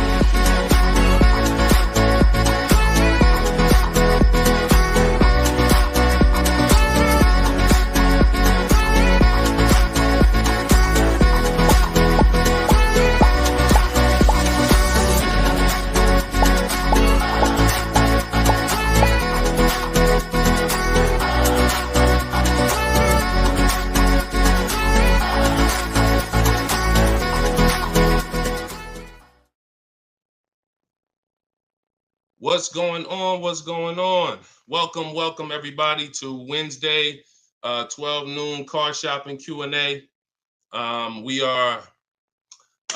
This is episode 5. We do these live shows 12 p.m. We're not going to usually be doing Wednesday, but I said, you know what? Let's throw in a special 12 p.m. Wednesday. So we are actually live. I know some of you may watch the broadcast because we do rebroadcast these lives, but this is actually live, and we're going to be taking questions right now. So as you come in, if you could hit the share button and tag a friend. I'm just getting us up on TikTok right now. I got to make sure I keep people out who are under 18. So come on in. I'm going to share this. If you don't know me, if this is your first time seeing a show with me, type the number 1. Type the number 1 if this is your first time. Welcome back to people who have been here with us in the past or in previous shows. My name is Deshone the Auto Advisor. I spent 14 years in the car business, 5 years with Mercedes, 5 years with General Motors. And now what I do is I show people who want to learn how to car shop from home and how to save more money from home than they're ever going to save in a dealership. So I'm the author of the book, the digital book, Cars from Home, 7 Steps to Saving Time, Money, and Avoiding Dealerships. And I'm also the creator of the Cars from Home video library, which is a step-by-step video platform. But anyone who's on here for the next 30 minutes, you can get a copy of my new book, Cars from Home, in my TikTok bio at 75% off. It's normally $97, but for 30 minutes, you can get it in my TikTok bio for 75% off, Instagram bio for 75% off. Or you can go to deshonsbook.com in the Facebook comments or in the YouTube comments. But let's get busy. Get your copy for 75% off. Everything I'm going to be talking about on this show, once again, this is live. It's Wednesday. This is a 12 p.m. noon show. So for those of you who may have seen the broadcast, this is actually live, so we can start typing our questions in. And my man Dolan's going to pull those questions in as you guys type them. And we're pulling questions from TikTok. We're pulling questions from Instagram. Shout out to TikTok. Y'all can start typing your car shopping questions, and let's get busy. What's up, Mike? What's up, Fancy Girl? What's going on, Crows fam? I see you back. Good to see you. What's up, Manly Snacks? Good to see everybody coming in on TikTok. And as you come in on TikTok, can you all start tapping the screen? If you're going to spend 10, 15 minutes with us, start tapping the screen, shooting those likes up. And then my man Dolan is going to bring in the first question when y'all type it. So Instagram, make sure y'all typing. Sometimes Facebook and YouTube, we notice y'all a little slow. We need y'all to get a little faster because TikTok always types their questions fast and Instagram usually types their questions fast. But Facebook, y'all got to get a little faster with y'all questions. So we know that y'all going to step up today and start getting your questions in. All right. I see one that came in from JC. You want to pull that one up, Dolan? On YouTube? Okay. Our best deals, are they made from the comfy confines of our home, or should we hammer it out at the dealership going toe-to-toe, jab for jab with the salesman, finance, and sales managers? Well, you have no leverage when you're face-to-face with someone. And leverage is what gets you good deals. Leverage is what, oh, we up to 500 likes on TikTok already. Shout out to y'all. Keep tapping the screen. Appreciate y'all. And tag a friend. Everybody bring your friends over. They need this just as much as you do. So what JC from YouTube just asks is it better? He's basically saying, am I gonna lose something by not being in the dealership face to face with a car salesman? You know, am I losing something? And it's a good question, but you're losing something by being there. And let me explain why. You're losing something by being there because your leverage in a negotiation, it comes from you talking to other people and having other offers. Let me give you a real example so that you can really understand that. When people are negotiating for your business, you're going to save the most money without trying. You go into the supermarket. Do you have to try to find the best deal on laundry detergent? Do you have to try to find the best deal on, you know, anything, spaghetti sauce? No. Why? Because companies are actually hoping that you look and see that they're the best deal. Hey, look, we're on sale this week. Hey, look, choose us. They're trying to get your attention. They realize they're competing with all these other brands and they don't mind. So even with the TV, I always use a TV for example. If you go out to buy a TV right now, is anybody on here worried about overpaying for a TV in 2024? Anybody? And I always want to remind people, as you new people come on, this is live. This is Wednesday, our 12 p.m. live call. So our 12 p.m. live show. So you can ask your questions. This is not our rebroadcast. So what is anybody on here worried about overpaying for a TV? Anybody? No. Why is that? Because you already know that companies are competing to sell you a TV. Sony, TCL, Samsung, all of these companies are competing. Therefore, you know you're not gonna overpay. That's what we bring to car buying. In a nutshell, y'all, if I can wrap up what I'm trying to show you with Cars from Home, the reason why my brand is called Cars from Home, my book is called Cars from Home, my library is called Cars. The reason is because it's a mindset. It's a mindset. You're bringing the same mindset you would bring to shop for your TV to cars. And you don't overpay. You don't have anybody on here worried about having buyer's remorse for the TV. Look, Fancy Girl, Kiki, no. Look, RJ Newscom, no. Look, Patrice on Instagram, no. So no one on here is worried about overpaying for any of these items that years ago, we used to be worried about overpaying for TVs, but not anymore. So when you start staying at home and getting multiple offers and kill your programming that the car business has programmed you into thinking that you need to go in, then you're going to see how much money you save quicker. Okay? Who's not a good negotiator? As you come on, I want y'all to answer this question. Who's not a good negotiator? I see you, Yayo. I see you. Okay, I see you, Fun Times. Welcome, Tone Bud. Who's not a good negotiator? Just type me if you're just, Deshone, it's not my thing. I'm not really, look, Crow's fan. No, I'm not. What's up, Tom? Julia? So all of these, look, John C on Facebook. No. William on TikTok. No. All of these people are not yet. Danny on Instagram. So what I want to tell y'all is you no longer have to think you need to be a good negotiator to win with buying cars. You're going to start making people negotiate with each other. And that's multiple offers. So if you're buying your next car and it's a new car, you're going to get at least 5 offers from 5 different dealers. And if you're leasing your new car, you're going to get at least 5 offers from 5 different dealers while you're at home. And if you're buying a used car, you're going to stay at home. You're going to look at the entire used car market on all the marketplaces. I teach 8 marketplaces. You need to be everywhere a used car is.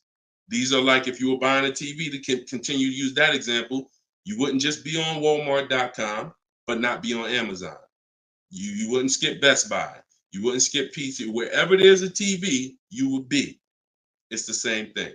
And y'all are going to save more money than you've ever saved, easier.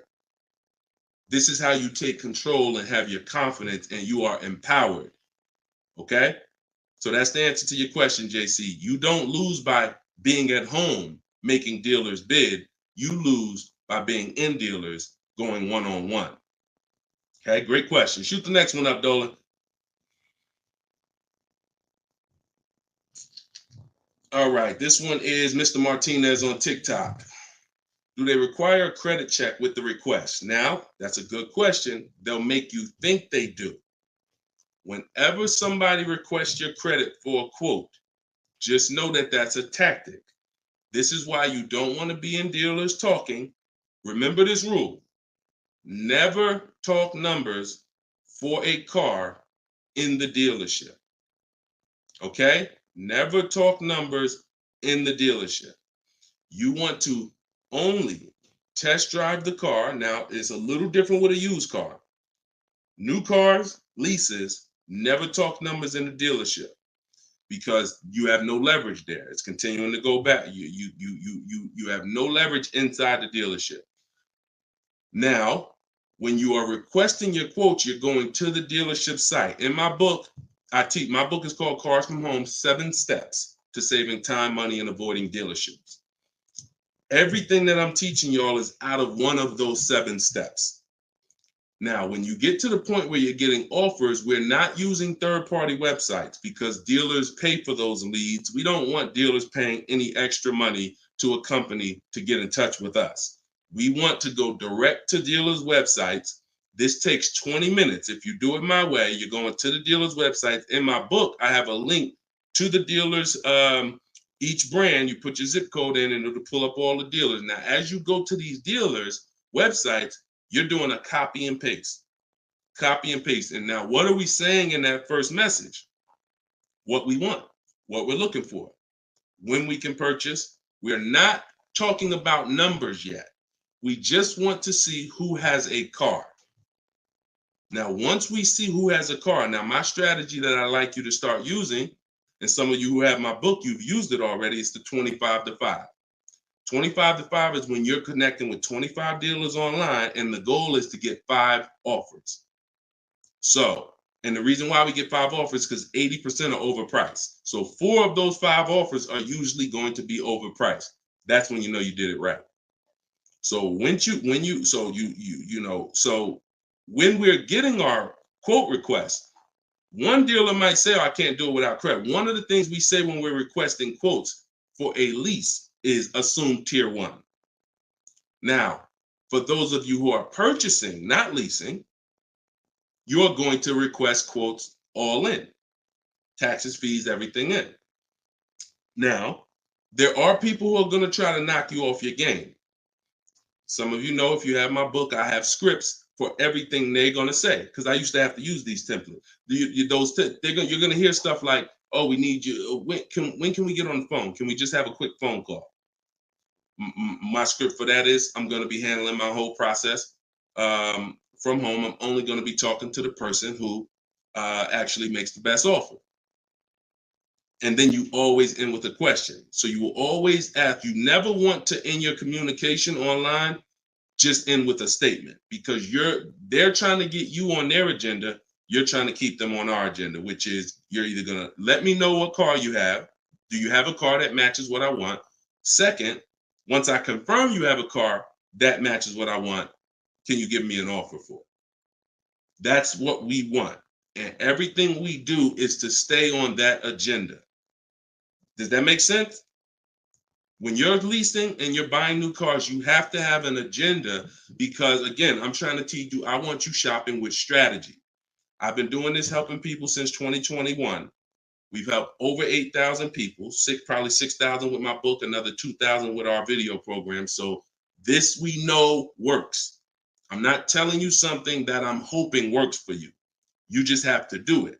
But what you're going to have to do is stick to the agenda and realize that my only two purposes is to find out, does a dealer have a car that matches what I want? And can you make me an offer on it? That's it.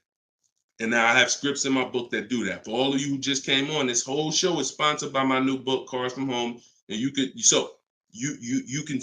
get your copy for 75% off.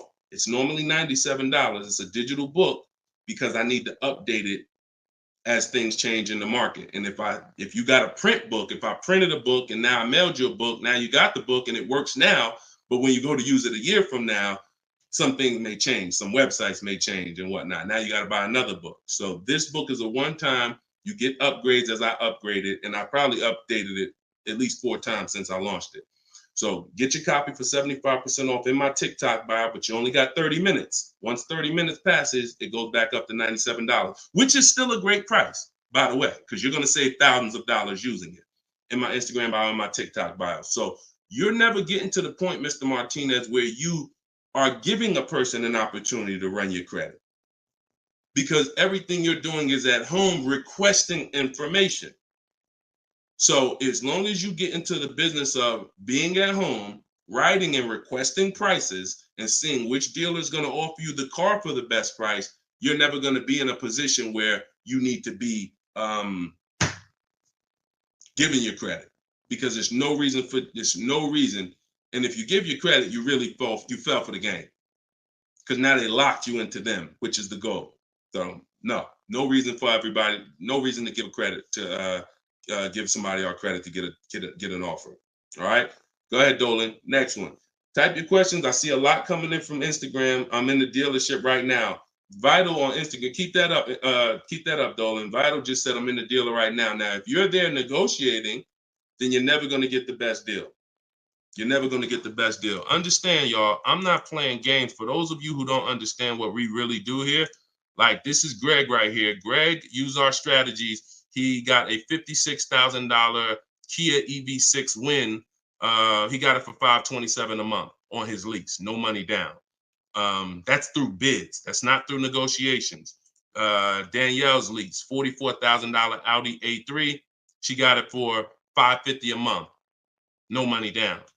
You know, this is on a purchase here. Sean bought, and some of you may have these cars and look at your payments and you're going to say, Dad, Deshone, I got that same car, man, and I ain't get that price. That's why I'm trying to tell you to listen. And like, we're not regular here. And sometimes I think, like, I'm not the public. I could be in the car business making $200,000-$300,000 a year if I wanted to. This is not God's plan for me. I'm trying to give you the game, but you got to understand who I am. This ship has sailed. We've been doing this for thousands of people since 2021. If you just now here and you just finding me and you haven't used my stuff yet, like, you missed it, but understand, don't keep missing it. This Sean, he got this F-150 Lightning XLT $73,000 truck, brand new truck. He saved over $20,000 getting bids my way. And the people who learn from me, they're never going back to the old way.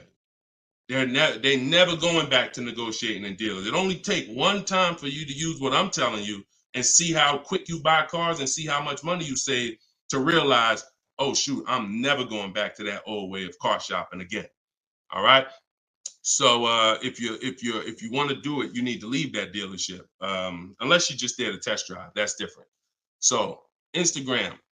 Considering leasing a car, but feels like it will keep me constantly having a car payment if I choose to keep leasing at the end. Could you please explain the strategy to leasing versus financing? Absolutely. So when you're leasing, so this is a great question. Somebody said, look, if I lease, I'm going to always have a car payment. That's absolutely true. And so there's two totally different ends of the spectrum, y'all, when we look at how we acquire cars and get the best deals on them. One is a lease. My goal is to drive a new car, always under warranty in most cases, except if I'm a high mileage driver. I'm paying pennies on the dollar compared to somebody purchasing like that same car that Greg got. He's paying $527 a month. That same vehicle would be, it's a $56,000 car. That same vehicle will be $1,000 a month on the car note, at least on a 6-year car note. So I'm paying pennies on the dollar. I just had somebody today, he's going to pick up a brand new Kia Telluride. He got a payment of in the 400 range of $42,000 Kia Telluride. Once he negotiated it, he decided he was going to put $2,500 down because he wanted his payment where it was. But he already had a ridiculously low payment. It was like a 1.1% lease deal on a Kia Telluride. I told him, I said, you know that same Kia Telluride, $42,000, that would cost about $800 a month to purchase? He said, yeah, I know. I used to buy one. I used to buy mine. He actually had one. It got totaled.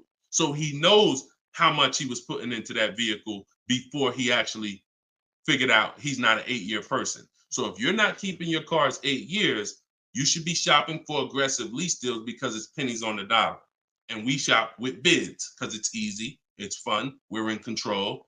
And that's the way we do it. Now, the other side of the spectrum are long-term vehicles that are going to be what we call a keeper. If anybody who has a keeper in their household, type a K. If you have a vehicle in your household right now that you've had for more than 8 years, type a K. Type a K. Type a K. As you come in, y'all, could you hit, if you're on Instagram, could y'all hit that paper airplane? It looks at the bottom of the screen. It allows you to share this broadcast with your friends. And could everyone who shares, could you share this broadcast? It does help. It matters. And I'm never going to stop asking for it. And I'm never going to stop appreciating the people who share. I appreciate you guys.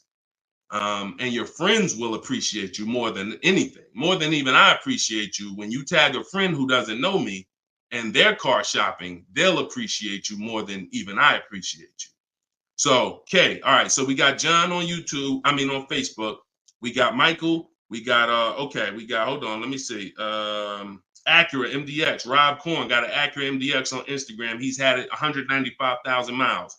So these are what we call Derek on TikTok, Donald on TikTok.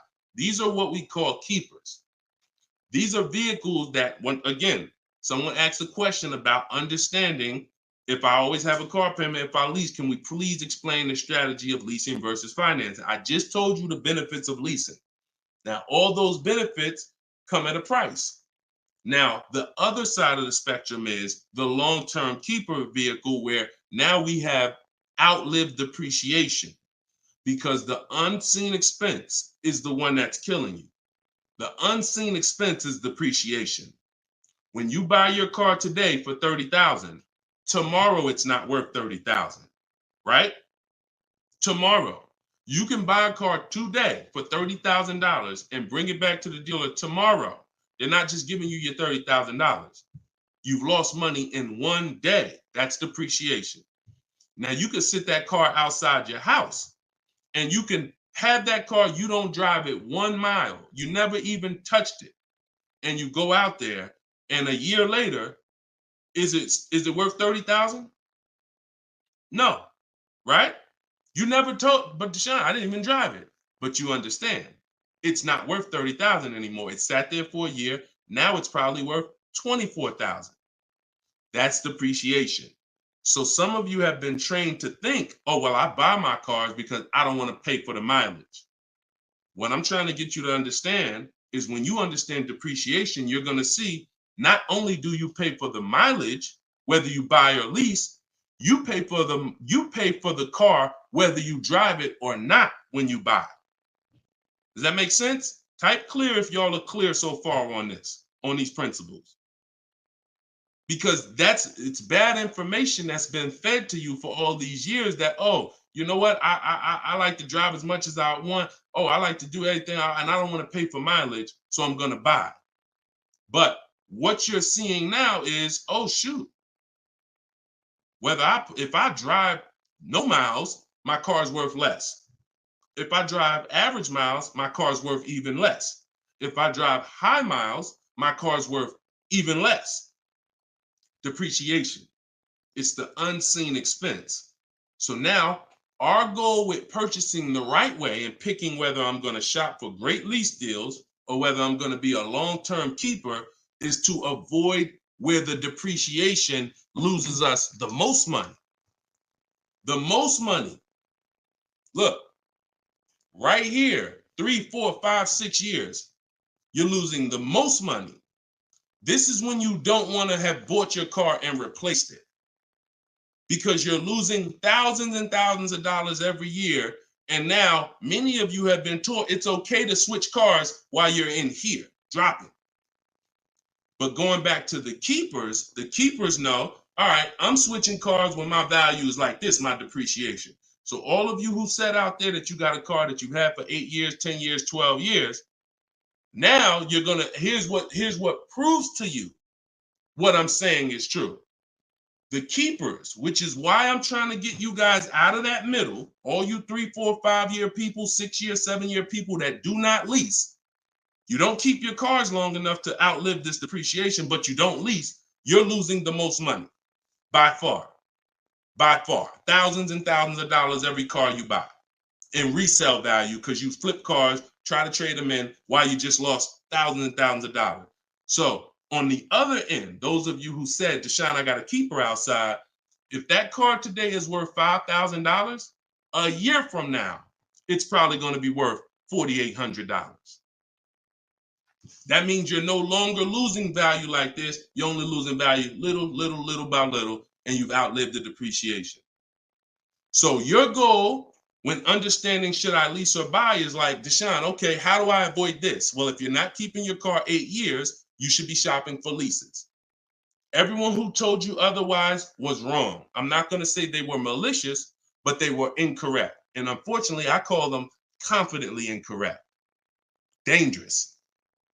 Dangerous. Being confident and incorrect is dangerous to you and others and everyone who's going to listen to you. So I'm telling you the truth based on numbers, that shopping for lease deals is here. If I'm not keeping my cars 8 years, I need to be shopping for great lease deals. If I'm going to keep my car more than 8 years, then I'm going to purchase and I'm going to make sure I get a car that's going to last 8+ years so that I can outlive the depreciation and win with long-term ownership. But I'm not stuck in the middle. Clear? Clear? Everybody clear before we move to the next question? JC said, my man hitting on all cylinders. I appreciate you, man. This is what we do, man. I've been doing this since 2006, man. I'm not new to this. I've been helping people save money on cars and make dealers bid for their business since 2021. And that's what I'm known for. Here in New Jersey, people know when I had my brokerage, Deshone is the person that helps people save money if you listen to him. If you don't listen to me, God bless you. I wish you the best. All right, so for all of you, cue the next question up, y'all. For all of you who just jumped on, this whole show is sponsored by my new book. Everything I teach is out of my new book. It's called Cars from Home, 7 Steps to Saving Time, Money, and Avoiding Dealerships. It's normally $97, but as part of our launch, you can get your copy for 75% off. It's a digital book. It'll be in your inbox in literally 3 minutes. And if you're on TikTok, you won't leave the broadcast, so you don't have to wait until the show is over to click the link in my bio, get your copy, and then you can come back and listen to the rest. Same thing on Instagram. And we got something in the comments for Facebook and YouTube. You guys can click the comment section, or if you're watching us on television, you can scan the QR code with your phone. All right, let's go, Dolan. Shoot that next one up, brother. Let's keep these questions coming, y'all. Keep typing them. And again, we're live right now, Wednesday. This is our Wednesday 12 p.m. live stream. I want to make sure I keep saying that because we broadcast these shows all day long so that some of you could tell your friends if they missed the live show, they can still see the broadcast. But right now, it's Wednesday, and this is our 12 p.m. live. So ask your questions. This ain't a rebroadcast. JC said, could you please share with us your insights on how to best eliminate dealer add-ons, addendum lists from the deal? Example, windows etching, low jack, nitro in the tires, Scotch guard, okay. You name it, whatever.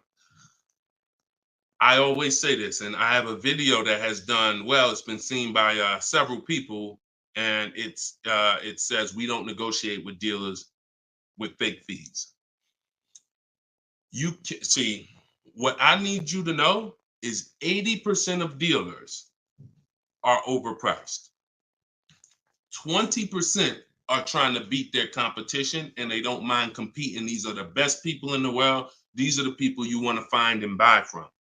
But there's 17,000 new car dealers in this country.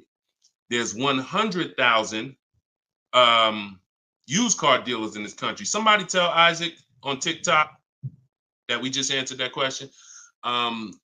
So if there's 17 million new car dealers in this country, 17,000 new car dealers in this country, and 100,000 new car dealers, used car dealers, and 80% are overcharging, then you need a strategy to find the 20%. That's another reason why you cannot walk into a dealer and think you're going to get your best deal, because you don't know. You have a much higher chance of finding an 80% than you do a 20%. Does that make sense? It's more than likely when you walk into a dealer and you request a quote or you request an info, even the dealer that you've been buying from, they're going to say, it's more than likely you're dealing with an 80% dealer just based on the sheer numbers. It's not 50-50. And like I said, I've worked with 8,000 people since 2021.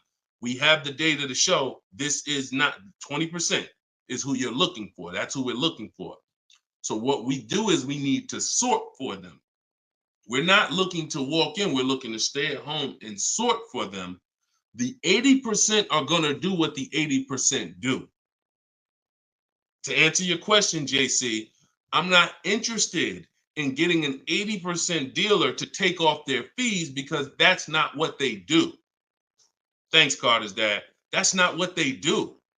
They charge fees. People pay fees. People who walk into them and buy the old-fashioned way. Your friends.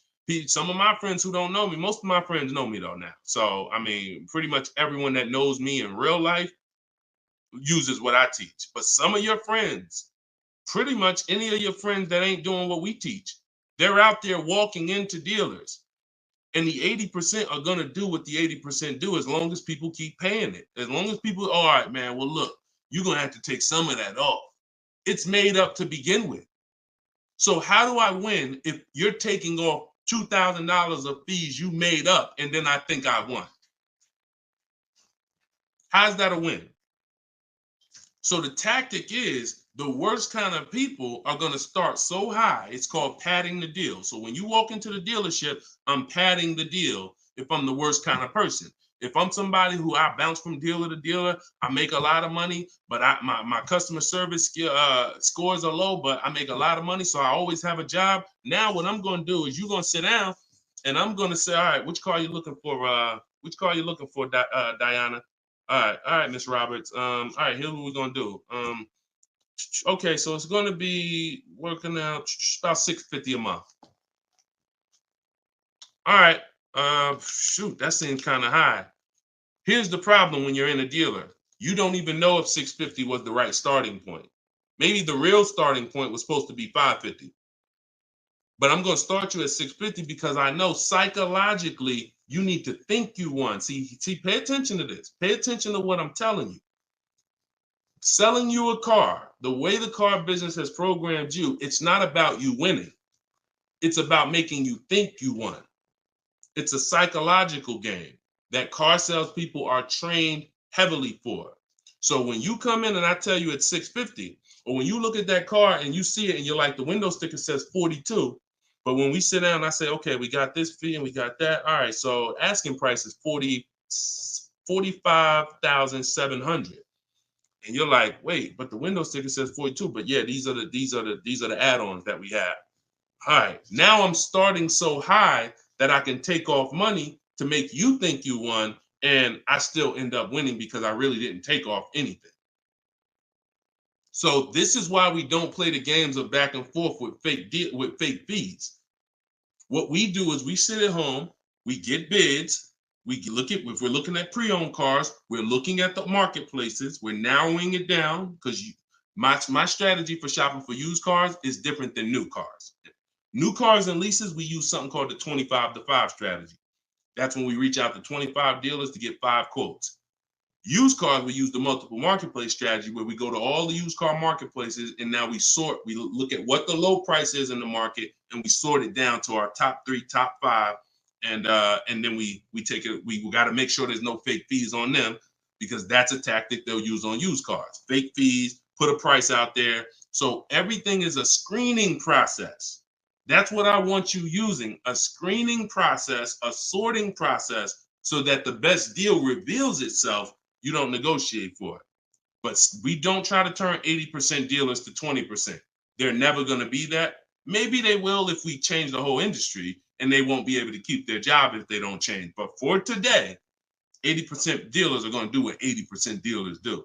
That's not our job. Our job is to find the 20%. Clear? Good question. Great question. Shoot the next one up, Dolan. We're live, y'all. This is Wednesday. This is episode 5 of Car Shopping Questions and Answers. We don't usually do a live show Wednesday. It's usually Monday, Tuesday, Thursday, and Friday at 12 and 3 Eastern time. So that's the schedule. If you're like, man, Deshone, I want to make sure I tell my coworkers, I got people in my church, they need to see this. Tell them Monday, Tuesday, Thursday, Friday, 12 p.m., 3 p.m., we're here live. But all day long, we rebroadcast these lives so that even if they miss it, they can watch the show and watch the rebroadcast. Go ahead, Dolan, shoot the next one up. What if your car is damaged and you want to trade it? Okay, great question. And what you'll notice is a lot of people are going to ask the same question you have, because many of you are in the same situation. So what if your car is damaged and you want to trade it? It depends on how bad the damage is affecting the value, in my opinion. So let's say you have a vehicle that is barely drivable. You're selling it in its worst condition, and it's making, example, let's say you got a BMW, older BMW, the transmission's slipping or the transmission's out. It doesn't drive, or it needs an engine. Something where literally the integrity of the car is totally compromised. That car is almost worthless.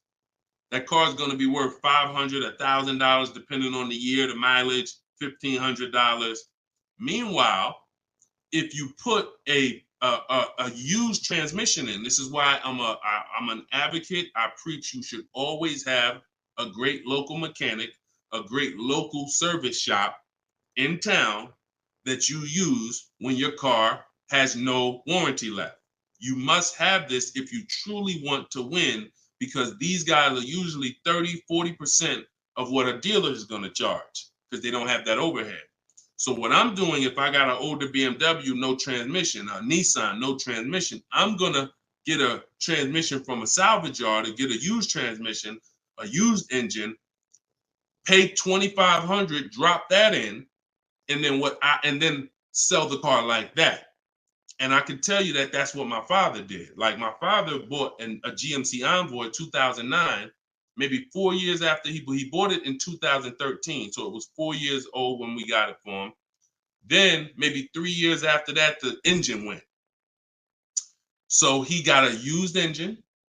He's been driving that car since like 2017 with the used engine, and he's getting ready to sell it, and he'll probably get $4,000 or $5,000 for it on Facebook Marketplace, because he's a low mileage driver. So you see how literally he could have went from switching a car when it was in its worst condition taking a loss for it versus investing the right money with the right person, getting the right engine, right transmission, drives it for a couple more years, and then can still pull a couple $1,000s out of it. Y'all clear? Y'all see how? Y'all see that? Type dollar signs if you understand that. That's the win right there. Not taking the loss and saying, all right, let me just get out of this car, it doesn't drive, and just taking the L. Big financial loss. Now, if you don't have major damage, then I wouldn't say fix it. If you're gonna go and you got a couple nicks on the car, then it might cost you $500-600 to get the nicks touched up, but then the value of the vehicle only changes by $500-600. So it was really a wash. You put 500 out, the car's worth 500 more. You want to only repair stuff that when you spend the money, you get double back what you spent. I put 2,500 in, it increased the value of my car by $5,000. And that's typically my opinion and my rules on how I like to operate when it comes to damage. Yes, I'm actually live right now. And why is your name the Auto Advisor? We got the Auto Advisor on TikTok. Go ahead, shoot the next one up, Dolan. All right, this one from YouTube. Alberto Romo.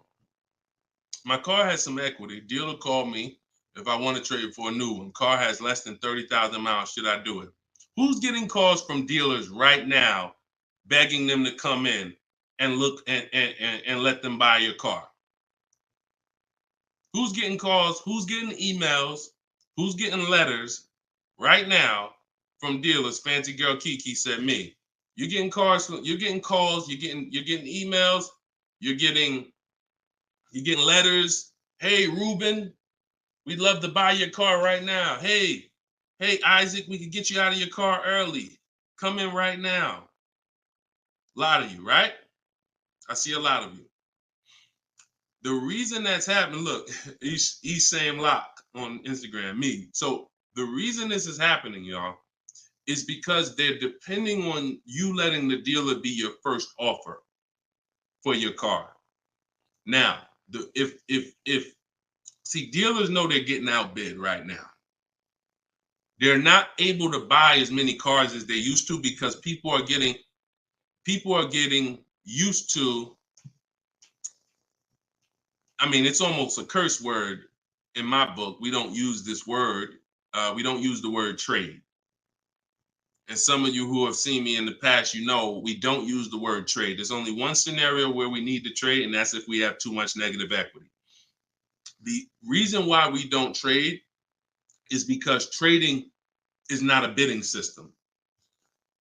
There's 3 transactions that you've been trained to give to a car dealer.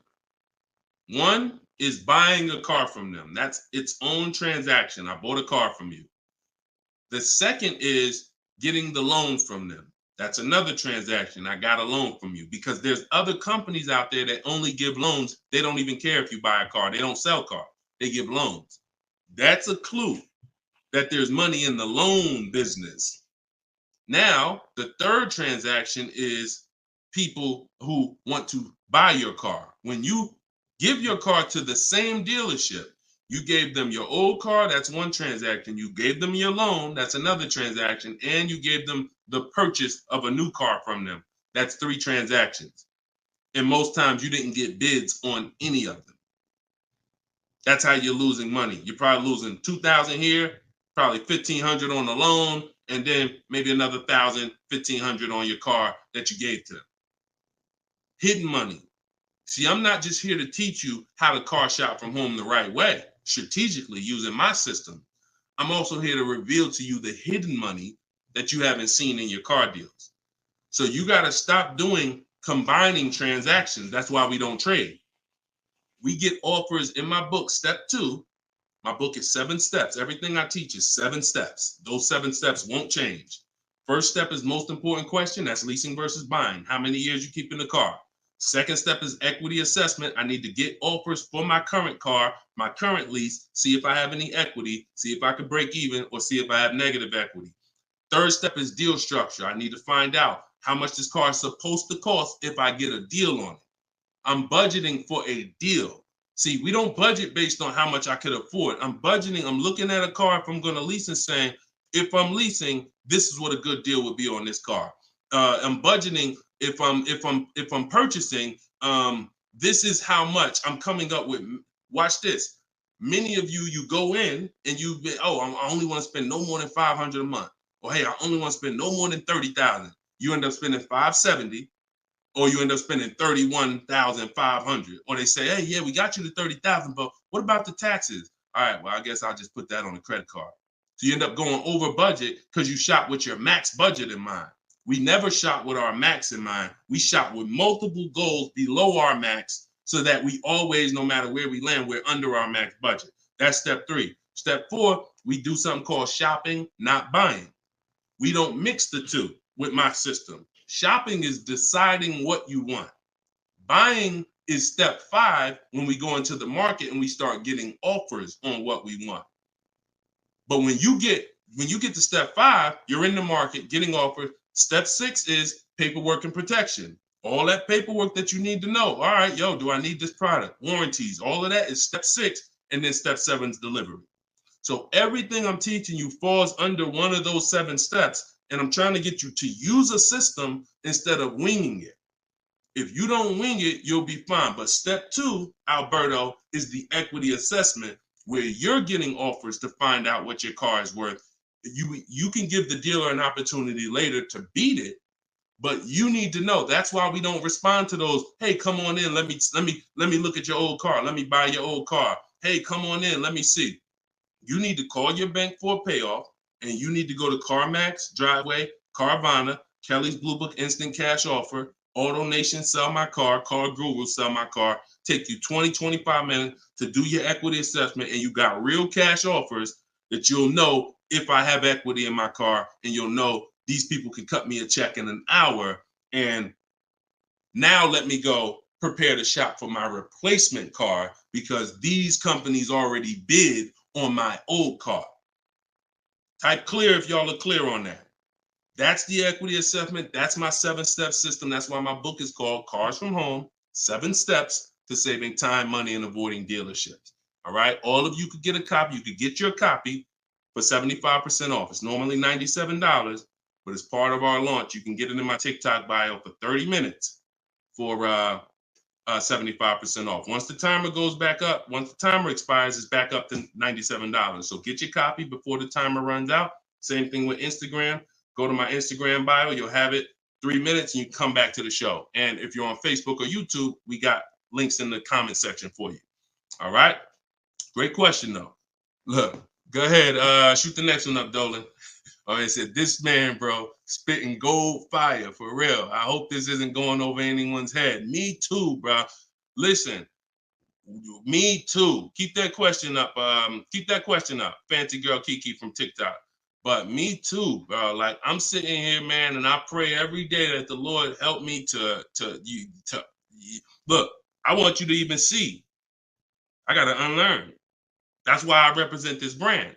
I got to unlearn. Like, I have been programmed, and the people who programmed me have actually programmed me because they make more money by me staying programmed. So some of you, it's unfortunate, are not going to spend $24. You're not going to spend $24. Now, I had people get the book for $97. It's people that might be on here that say, man, I got the book before we even had this sale. $97. But some of you are not going to spend $24 to get the book. But you want to go into a 5-figure transaction. A 5-figure, $10,000, $50,000, $100,000, some of you who are buying luxury vehicles and exotics transaction. But it's something about not, and that's just unfortunate. All right, fancy girl Kiki from TikTok. Is it true that you can have your down payment go towards your payments? So all right. So when we're working out our loan, again, this is still combining the loan and the purchase of the car. Because when you're actually trying to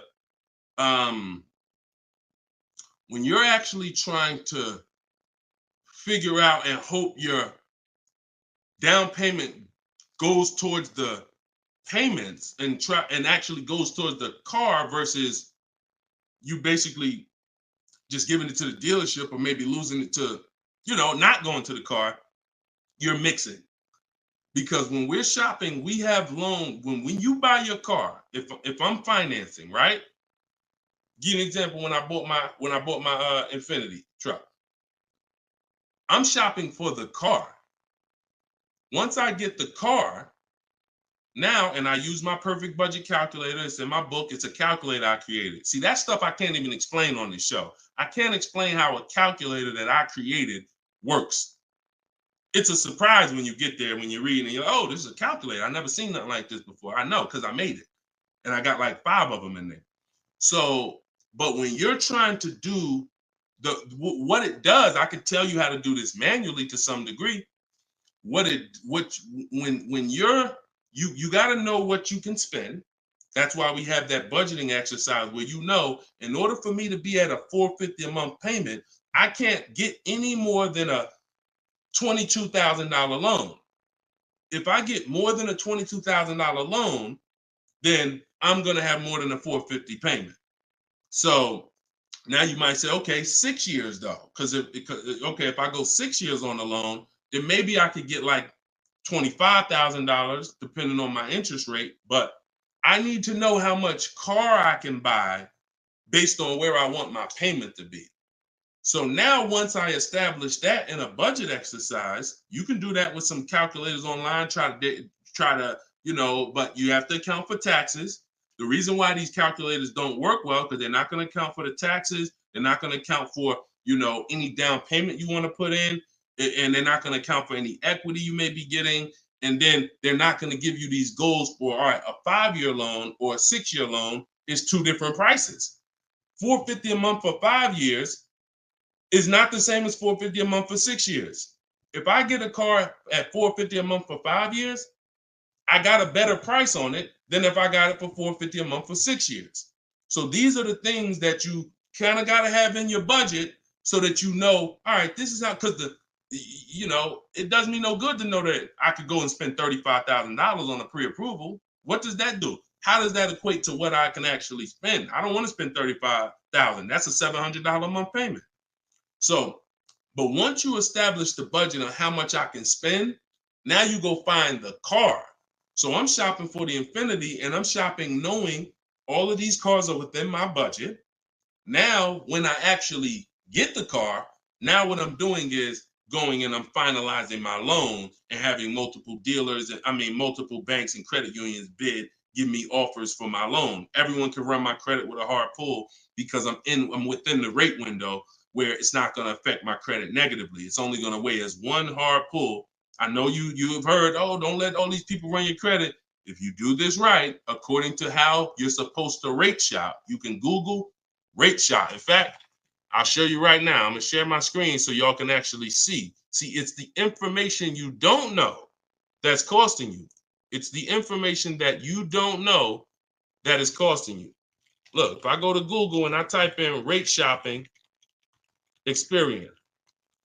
Experian has a whole article. Let me know if y'all can see my screen. Hold on. Oh, wait, hold on. Entire screen. Look. So I go right here. Rate shopping.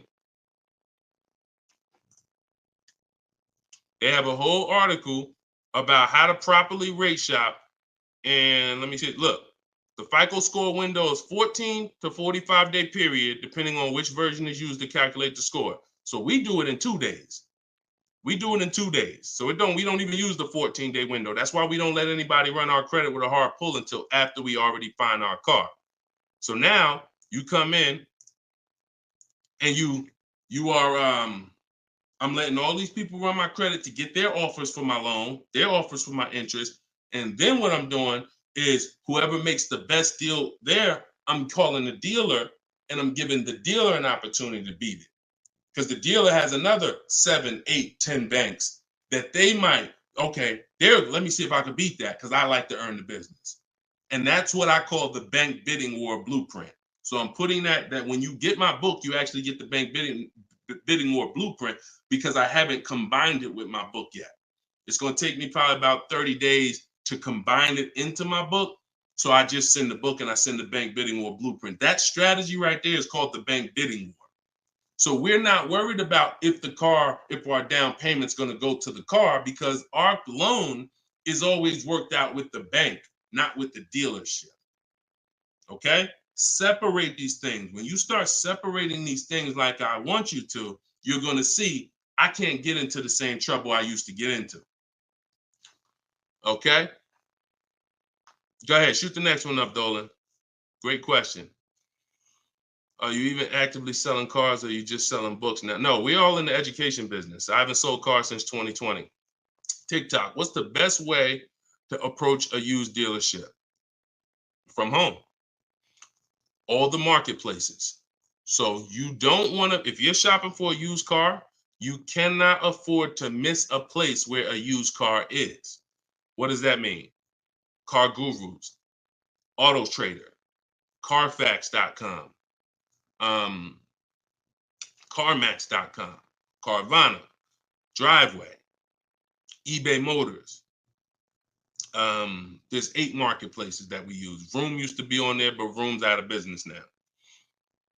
So, and we don't use, people will say, why don't you use Auto Tempest because it pulls inventory from all of it. We don't use a third-party site, because what it's doing is pulling, it's not going to pull all the inventory, because no one's going to give this third-party site permission to just pull all their inventory, and now people start going to the third-party site instead of coming to them. So we just go direct to the marketplaces. And then the first thing we're doing, once we know our budget and what we can spend, we're going and we're looking for our car. But we are not going, the first thing you need to do if you want to get, y'all know, like, what I'm famous for is teaching people how to get below market deals from home. Below market deals. When you're getting below market deals, you have to realize there's 2 other categories of most people paying. Some of you have been paying market value. Some of you have been paying above market value.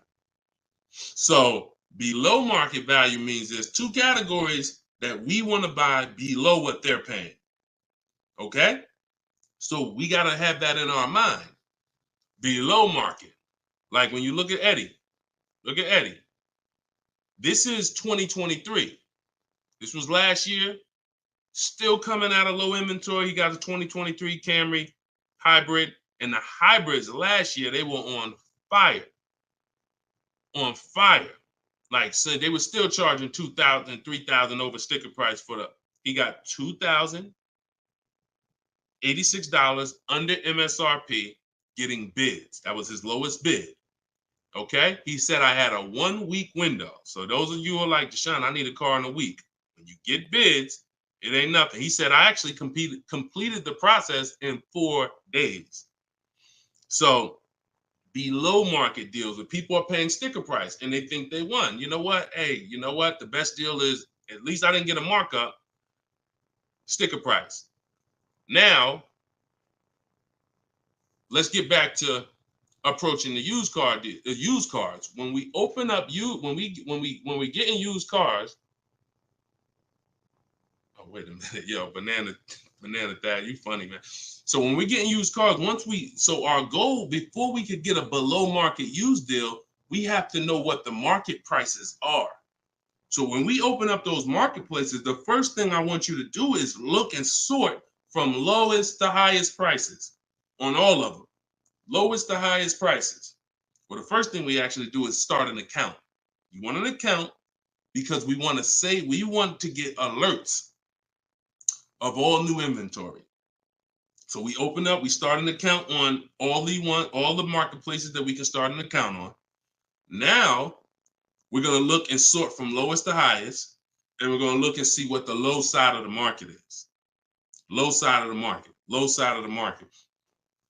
Now I might say, okay, the low side of the market is about 22, 23. If you're doing it right, you're always going to have prices that are $3,000, $4,000, $5,000, $6,000 more. If you don't see that type of spread, you're not doing it right. So now we know this is the low side of the market. Now here's what comes with the low side of the market. Bad Carfaxes, frame damage, salvage titles, sketchy history, damaged cars, that's good. That's what comes with it. What we're looking to do is see where those cars are priced at, and we're looking to be right above them. And from there, we have a particular system of how we're going to sort based on title history, service records, extremely important. We will not buy a used car without great service records. Then we go to accident history. There's a couple different types of accidents: serious accidents, airbag deployed, vehicle towed. All of this is serious accident. I appreciate you, JCAA. Shout out to the sharers on TikTok. Now we go to, then we need to verify there's no bogus fees, because that's a narrowing down. Now that'll narrow us down to like a top 3, top 5, top 7. But some of those vehicles are going to have bogus fees, guaranteed, guaranteed. And this is not always happening day one. That's why I don't want you waiting until you need a car to go shop. I want you in the market early, a month, 2 months, 3 months before you need a car, so that you can watch the market. And when you can watch the market, you have much more leverage. You have much more flexibility. You can say no. You can see where the price trends are, and you can get alerts. Many times, it's the alerts of the new cars that's going to be the car you take down. Because when you once you know the low side of the market, now you're getting alerts. Every new car that hits the market, boom, soon as it hits, I can look and see, oh, that's priced on the low side. Now I look, oh, shoot, frame damage. Oh, shoot, salvage title. Oh, shoot, whatever. And eventually one pops up and you're like, oh, good Carfax. Oh, good title history. Boom. And now we're preparing to get ready to take that car off the market. We can't test drive used cars until we're ready to buy them, though. That's the only reason we can't do 100% of our used car deals from home, ever. New car deals, we've had people throughout, use my book in my course, 100%. Dealer delivers the car. That can happen. New cars and leases, 100%. Used cars, we can't. You must go to the dealer. You must see the car. You must drive it. And then that's when you're taking that deal across the finish line right then and there. Okay? That's a overview of what I call my multiple marketplace strategy. If you do that, you win. I mean, there's no guarantees in life. So I'm not here to guarantee, but I am here to say, you haven't had strategy. When you're using strategy and boundaries, you haven't had boundaries or strategy. You add boundaries and strategies to your car buying, 99 times out of 100, you're going to win more than you used to win. All right? Go ahead, Dolan. Shoot the next one up. Does your book teach how to sell and grow? I don't really know what that means. Sell and grow. This one's from TikTok. Do I get a discount for paying cash for a car? No. I know a lot of people told. Who was thought you get a deal for paying cash? Type a $sign if you were taught you get a better deal for paying cash. I got the book, the cheat sheets, awesome. Service connected. Don't use the cheat sheet. If you got the book, scrap the cheat sheets. The book is the nuts and bolts. The cheat sheets is an overview. I see you though. Use it. Win. So, all right. So you got Gina VL. You got I don't want to butcher your name, so I'm not even going to try. I see you on TikTok, though. I see Cozy Boy Nesto on Instagram. Okay, Monty. So my question was, who was taught you get a better deal by paying cash? All right. Now, I said type a $sign if you've ever heard this. Now, I don't want you operating with bad information. Let me tell you where this came from. And remember what I said earlier in the show. Earlier in the show, I told you, the car business is not about you winning. If you win, great, but it's about making you think you won. And I can only make you think you won based on what you tell me you need in order to feel like you win.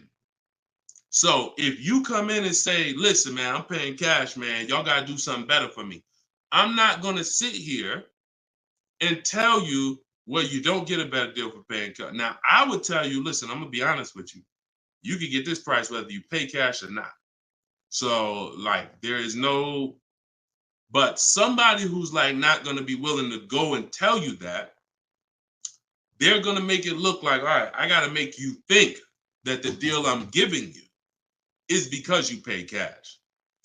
This originated from when dealers used to finance cars.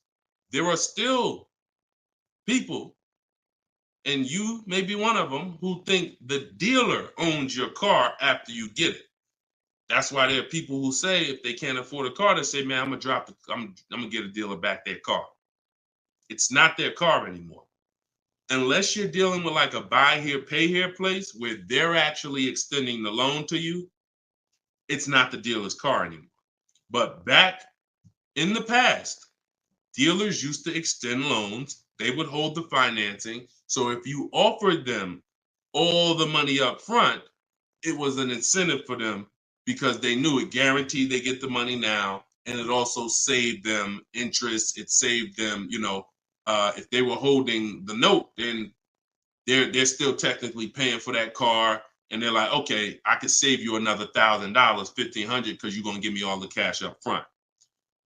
It's not like that anymore. It's not. Literally from the time you leave, the dealership is funded in full in hours. Like by the time you drive off, wire transfer, the dealer is funded for the car. The funds come from Bank of America, Chase, TD, M&T Bank, whoever it comes from, wired to the dealer. From that point, it's between you and who? Who's on the title? Who's the ones calling you if you don't make the payment? Who's the one setting up the car to be taken if you don't make the payment? It's not the dealer, right? It's the bank. So it's always between you and the bank from that point, which is why you don't get an exactly life experience. You're not getting a better deal paying cash. And that's just because that's the way it's set up. Now, the rare exception that you may see, and this doesn't happen a lot, sometimes there's like a low interest rate. Like when I was with General Motors, we might have like all right, you could get 0% interest, or you could get a $5,000 rebate. Only on a new car though. But you can't do both. So if you had somebody who could pay the cash, maybe if they save more money by taking the rebate than they would if they were to take the loan. So in which case, you're not getting a better deal because you're paying cash. It's just an incentive to, you're getting a rebate. But so those are these are very rare circumstances. So I just don't want you going in and telling you that you heard that from me. And I'm just telling you that's the truth. Like, that is the truth. And when you really look at how banking works and how dealerships work and the fact they don't own the car, you'll understand there's no incentive to you paying cash at all. And if you're not investing your cash, see, I want you to also think about what you're doing with your money. Because if you want to pay cash, God bless you. Pay cash. Interest rates are high. Put as much down as you can. Pay cash. Get the loan out of there as fast as possible. You're paying 6, 7, 8, 10%, 12%.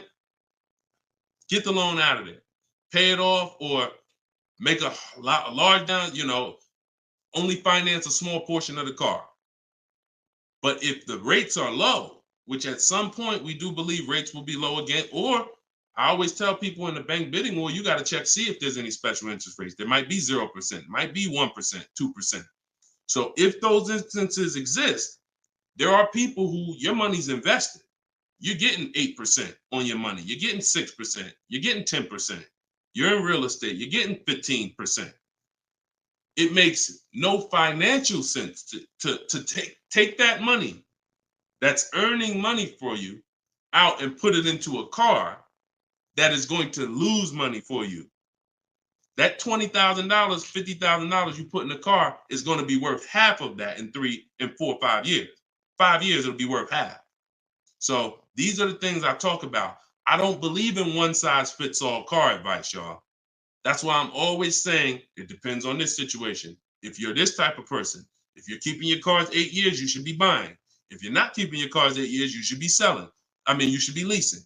A lot of people think, okay, Deshone, you talk about leasing a lot. I talk about leasing for people who are not keeping cars 8 years because they've been taught that they should still be buying. But I'm putting you in the strategy that's custom to your life versus what you've been hearing, which is people telling you, hey, do what I do. Only buy used cars, pay cash for them. Now, that's your situation. So anyway, so all of this is out my book. Cue the next question up, Dolan. We got a couple more minutes and then we'll wrap. All of this is in my new book, Cars from Home. It's called 7 Steps to Saving Time, Money, and Avoiding Dealers. Normally $97. You can get your copy for 75% off for 30 minutes. It'll be $24. And everything I teach is in there. You know, everything that my students in my video course have had, my coaching. This is the same 7-step strategy that we use to get these below market deals. And I've been showing them throughout the show. So if you just jumped on, like we've been showing these deals throughout the show. All right. Go ahead, shoot the next one up, Dolan. How can we eliminate dealer ad? Oh, we did that one. Yeah, we did that one from YouTube with the dealer add-on. This one's Dakota from YouTube. I have a Malibu Chevy, still drives good. However, the dealer's banged up as well as a few scratches. The door's banged up as well as a few scratches. I mean, if it's cosmetic, if it's banged up, I won't worry about the few scratches because the few scratches is really what's normal. And you know, people expect you to have normal wear and tear on the car.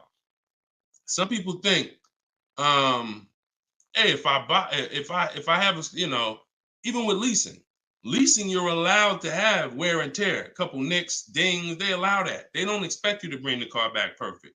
Same way with this. But if it's a big dent that would be an eyesore and you can get a company like Dent Wizard or something like that to come pop the dent out, then I would do that.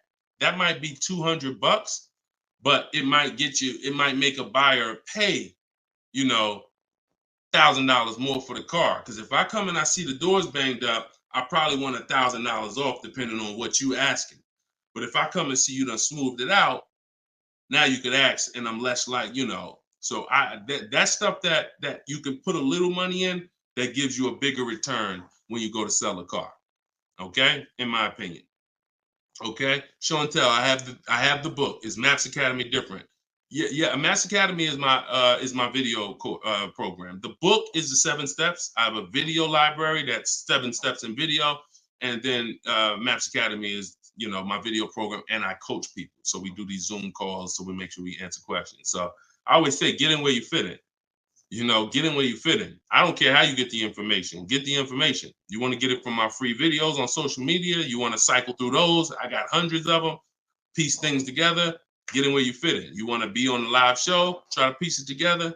You want to get the book. You want to be in the video library. You want to coach with me. Whatever. That's what I'm saying. It's no excuse. It's no excuse for any of you not to be getting below market deals when the information exists. And it's thousands of people that testify about me. I'm not new here. We got over 2 million followers. If I wasn't helping people, it would have been out by now. Somebody would have wrote by now, oh, this guy don't do what he said. I got thousands of people around this country, testimonials, hundreds that we done just grabbed, boom, boom, emailing us, yo, look at my deal, look at my deal. So it's just, you are just now discovering what we do. But understand, we've been doing this. All right. All right. All right. Go ahead. TikTok. What would be the sweet spot year in buying a used large SUV, Suburban or Expedition? Much as you could afford. You see, so when you look at quality, this is why I like to have multiple goals. Because what I like to do is I like to have a goal, right? 5-year loan, no down payment. That's one price. 6-year loan, no down payment. That's another price. 5-year loan with the money, you know, I might say, okay, if I have to, I can put $5,000 down. You know what I'm saying? Some of you, that's realistic. That's how you look at it. Man, if I have to, I got $3,000 I can put down. If I don't have to, I don't want to. That's why when you use my perfect budget calculator, which is in my book, step 3, when we're budgeting, we're deal focused budgeting. Here's what you want to know. If I want to be at $450 a month, how much is $450 on a 5-year loan, no money down? All right, that's one purchase price. Now, second tier, $450 a month, no money down, 6-year loan. I told you I pay more if I had $450 for 6 years than I $450 for 5 years. So that's the next step up. Then I say, okay, 5-year loan using my down payment money. And then my max budget would be 6-year loan using my down payment money. But understand, I'm still under my max budget. I don't care if I have to go, and then we have another step where some of you have an old car. You have an older car, you're going to be selling it. You got 3,000 equity, you got 5,000 equity. That's also in there. So then it'll be no down payment, no equity. No down payment, no equity, 6 years. Down payment, no equity. Down payment and equity. See, all of this is below my max budget. Once I do a 6-year loan, my down payment and my equity, I'm not mad because I'm still under my max. Now, if I go above that now, if I wanted to do 5 and now I'm doing 6, or if I want to do $450 a month and I'm doing $480, now I've gone above my max budget. So my system for purchasing, we use this for new cars, used cars. Anybody who's getting a loan, this is what we do. This is in my book. My calculator generates those 6 goals for you. So when we say sweet spot, my first target is that first goal. That's my first target. When I went shopping for my Infiniti, I was looking for a car under that first price. Couldn't find it. Jumped up to the next tier. Couldn't find it. Jumped up to the next tier. And it was my 4th goal is where I found this one at. But I still had like $4,000 or $5,000 more that would have kept me below my max budget. So that's how you want to do it. Shorter loans, no down payment. Longer loan that I'll take is 6 years. I'll never recommend anything longer than 6 years. And then we start adding those resources that we have to it. And then once we tap out at the top, that's our max budget. 6-year loan, the most down payment money. And then if I have any equity for my car, I'm putting that all into the deal. And then as long as I find a car in any of those, and that's usually like a $10,000 to $15,000 spread, depending on, how much resources you got. That's a couple $1,000s right there. So that gives you the room to bump yourself up without letting a car dealer bump you up over your budget. All right? That's why it's called the perfect budget calculator. And I invented it. All right? Praise the Lord. Listen, I appreciate y'all. We've been on for about 1 hour and 15 minutes. We do these shows live Monday, Tuesday, Thursday, and Friday. Wasn't going to do one today, but you know what? I said, it's Wednesday. Let's jump on. Let's do a live. Let's get some questions. Let's get as many as we can. But this is what we do, y'all. You could tell your friends 12 o'clock and 3 o'clock, Monday, Tuesday, Thursday, Friday. You can meet me live on any of my platforms, Facebook, TikTok, Instagram, or YouTube. And we'll be doing this live Q&A to make sure you guys get what you need to save money and get below market car deals. That is the goal. So for those of you who like Deshone, I appreciate the show. But I want everything in one spot, man. I don't want to even have to come back to this show anymore.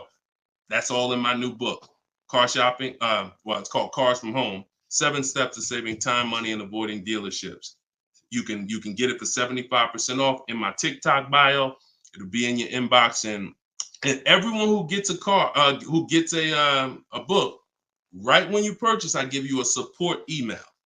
So on that last page, you'll see a support email. If for some reason I don't give the support email out to the public because people just be emailing me with questions and all that. I don't do DMs. I don't do none of that because we got too many people to be doing DMs and all of that. Once you purchase this book, you get a support email. If for any reason your book doesn't arrive in 5-10 minutes, check your spam, check your junk folder. But if it's not there, then email us at support. And we'll make sure we get you a copy right to you. All right. So use this information. Get your book for 75% off. You won't pay the full $97 in my TikTok bio, in my Instagram bio, or in the comment section on YouTube or Facebook. We got a link in the comments for you, or you can scan the QR code. But that's what we do, y'all. Below market deals. That's the goal. Keep unlearning, keep relearning. I appreciate you. All right. See y'all on the next live.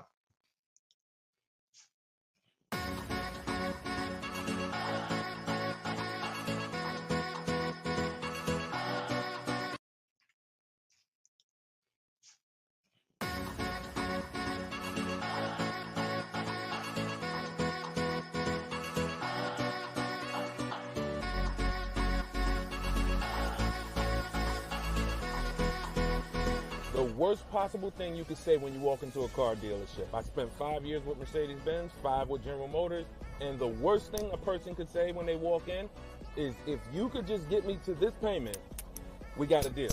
So your loan's probably still like 19, which means you got to pay to get out. You're upside down. It's called negative equity.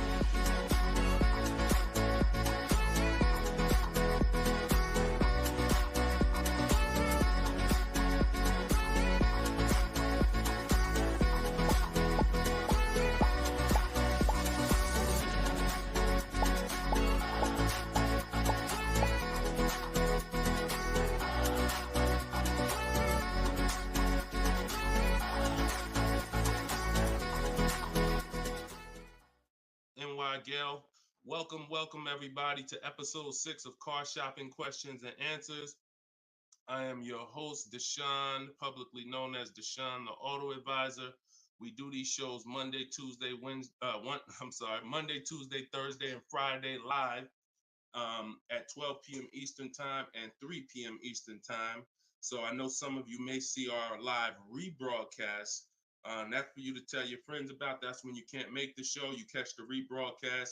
But those are the times that we're live. If you don't know me, I'm the author of the digital book Cars from Home, 7 Steps to Saving Time, Money, and Avoiding Dealers, currently rated 4.94 on Goodreads.com. So thank you to everyone who has reviewed the book, the digital book. All of you can get the copy for 75% off during the show for the next 30 minutes. You'll see when you click the link in my TikTok bio, there is a link, there's a button for you to get 75% off. So you won't pay the normal $97 price. Same thing with Instagram. And you guys on Facebook or YouTube, you can click the button in the comments and you can get your copy. So come on in, start typing your questions. We do this, we do rapid fire Q&A. I see a lot of people coming on the TikTok, and we got Dolan pulling questions. So no matter where you're watching us from, type your questions and we're going to pull them into the live show and we'll get them answered right now. All right. So I'm excited about this show. I see we're continuing to see people getting below market deals. If you don't know that the goal is for you to get below market deals, and the goal is for you to not spend more than 30 minutes in a car dealership. I spent 14 years in car dealerships. So you're not learning from somebody who's just like you. I'm just like you in that, I buy cars, I lease cars. That's the way we're similar, but I'm an insider. I'm an auto industry insider. My business for 14 years plus was in car dealerships. So start typing your questions. Let me tag everybody on Facebook and let's get down to business. Okay, whenever we get the first one, Dolan will put it up. Let me just tag my people here on Facebook. All right, there we go. Okay, what's up, Skinner? Good to see you. What's up, Angel? What's up, Jill, man? Good to see you. Yep, what's up, Jason? Great to see you. All right. Brother said he's been doing it. Oh, what's up, Auto Advisor? Good to see you. Absolutely. All right, y'all got to type fast. I know you probably, and try not to make your questions long. Try to get all your question in one shot, but try not to make it too long where it can't fit in.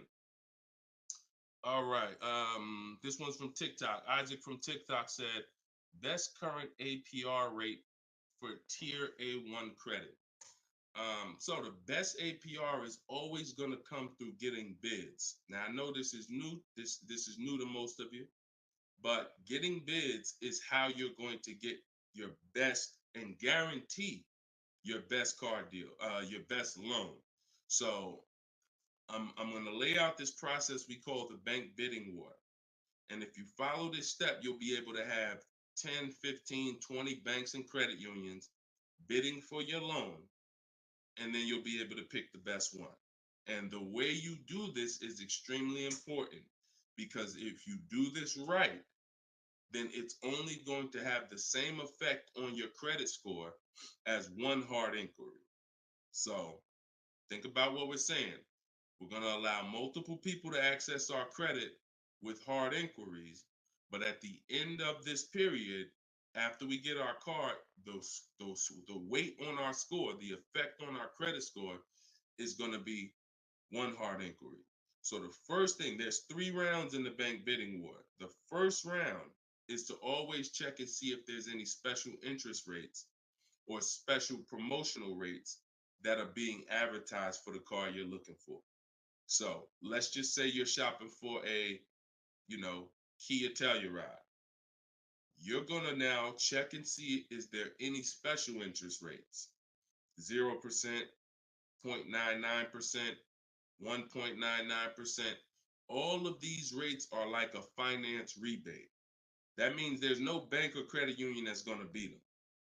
So this is the first round. So if we do get a special interest rate there's no reason for us to even shop for interest rates other than that, because again, no bank, no credit union is beating 1.99, even 2.99.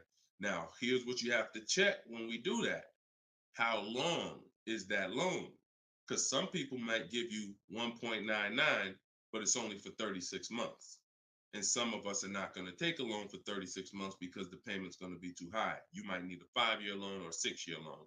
So we're not just looking for if there's a special interest rate, we're looking for what is the term. Shout out to everybody coming in. This is our Thursday, April 18th, episode 5, live car Q&A. So we're actually live right now. This isn't a rebroadcast, so you can come on in and start typing your questions. And we're talking thousands over here, not hundreds. Okay, so that's round 1 of the bank bidding war. Now, let's just say we do that and there's no special interest rates. Now we're moving on to round 2. But round 2 comes after we find our car. So once you find your car, no one has touched your credit with a hard inquiry yet. Pay attention. You have not heard me say at any time hard credit pull at all. When you're shopping for your cars, no hard credit pull. Nobody's running our credit while we're shopping. Once we find our best deal, once we find a dealer that's going to sell us the new car for the lowest price, we lock up that car, usually with a deposit, reserve it. And now what we're doing is we're telling the dealership, I'm going to take this buyer's order. You're going to get a buyer's order. You're going to come home, and now you're going to now the second round of the bank bidding war is about to start. You're going to come home. You're going to call your bank if you have one, or your credit union. This is when you're going to let them access your credit. Because if you've ever tried to actually get a bank to tell you what the interest rate would be, like a pre-approval, many of them, and if you've experienced this, I want you to type a 1, many of them will say you need to have a car first, right? If you've experienced that type of 1, you call your bank, hey, I'm trying to get a pre-approval. They're like, okay, well, we need the information on the car. And you're like, well, I'm trying to get the pre-approval so I can go get the car. So that's why we don't follow that process of getting a pre-approval beforehand. Look, Marinette, you've experienced it on Facebook. So when we look at having the buyer's order for the car that we reserved, you have everything you need now. You have everything the bank could want. And you're now going to call your bank, or if hopefully your bank and credit union has a website, you could do this all online, and you're going to get as many approvals, offers as you possibly can. In my book, I list a couple: your bank, your credit union, online banks, Lightstream, community credit union, everybody who can lend in your state, you want them bidding. This is very important, because some of you haven't been trained to see. My job is to not teach you just how to buy from home and make people bid for your business. My job is to show you everyone willing to listen. If you're willing to listen, I'll show you where the hidden money is in your car deal, the money you have not been trained to see, or the money you've been trained not to look at. And the people who have trained you not to look at this money are usually the people that's making the money. So you have to see that one point. Let me give you a scenario here. Let's go to an auto loan calculator so you can see how much money is just in your car loan. Just in your car loan. And we're going to do a couple different interest rates so y'all can take this serious. and you'll see why you need to be getting multiple bids for your interest. So if I'm buying a $30,000, if I'm looking to borrow $30,000, let's take $30,000 for an example. Average, pretty good average. Average price of a car is probably higher than that, but let's use 30. Now, if that interest rate is 5.99, total interest paid is $4,791 over the course of 5 years at 5.99. If the interest rate is 7.99, total interest paid is $64.89. That's over $2,000 difference. 2 points, $30,000 loan. Now, some of you are going to be borrowing more than that. Some of you are getting $50,000 loans. Interest at that same 7.9 on a $50,000 loan is $10,815 over 5 years. Now, if you can get 2 points less, 5.99, interest is $7,984. This is $3,000 difference. So, do you see how if you're not taking getting the best loan offer just as serious as you're taking trying to get the best price, you get a good price and then you'll give it back to the bank who's giving you the loan. So this is why we get bid. So we're now going to let all these people run your credit. This is when you do your hard inquiry. You don't do it before this. Hard inquiries, credit unions, online banks, your bank, your credit union, everybody's bidding now.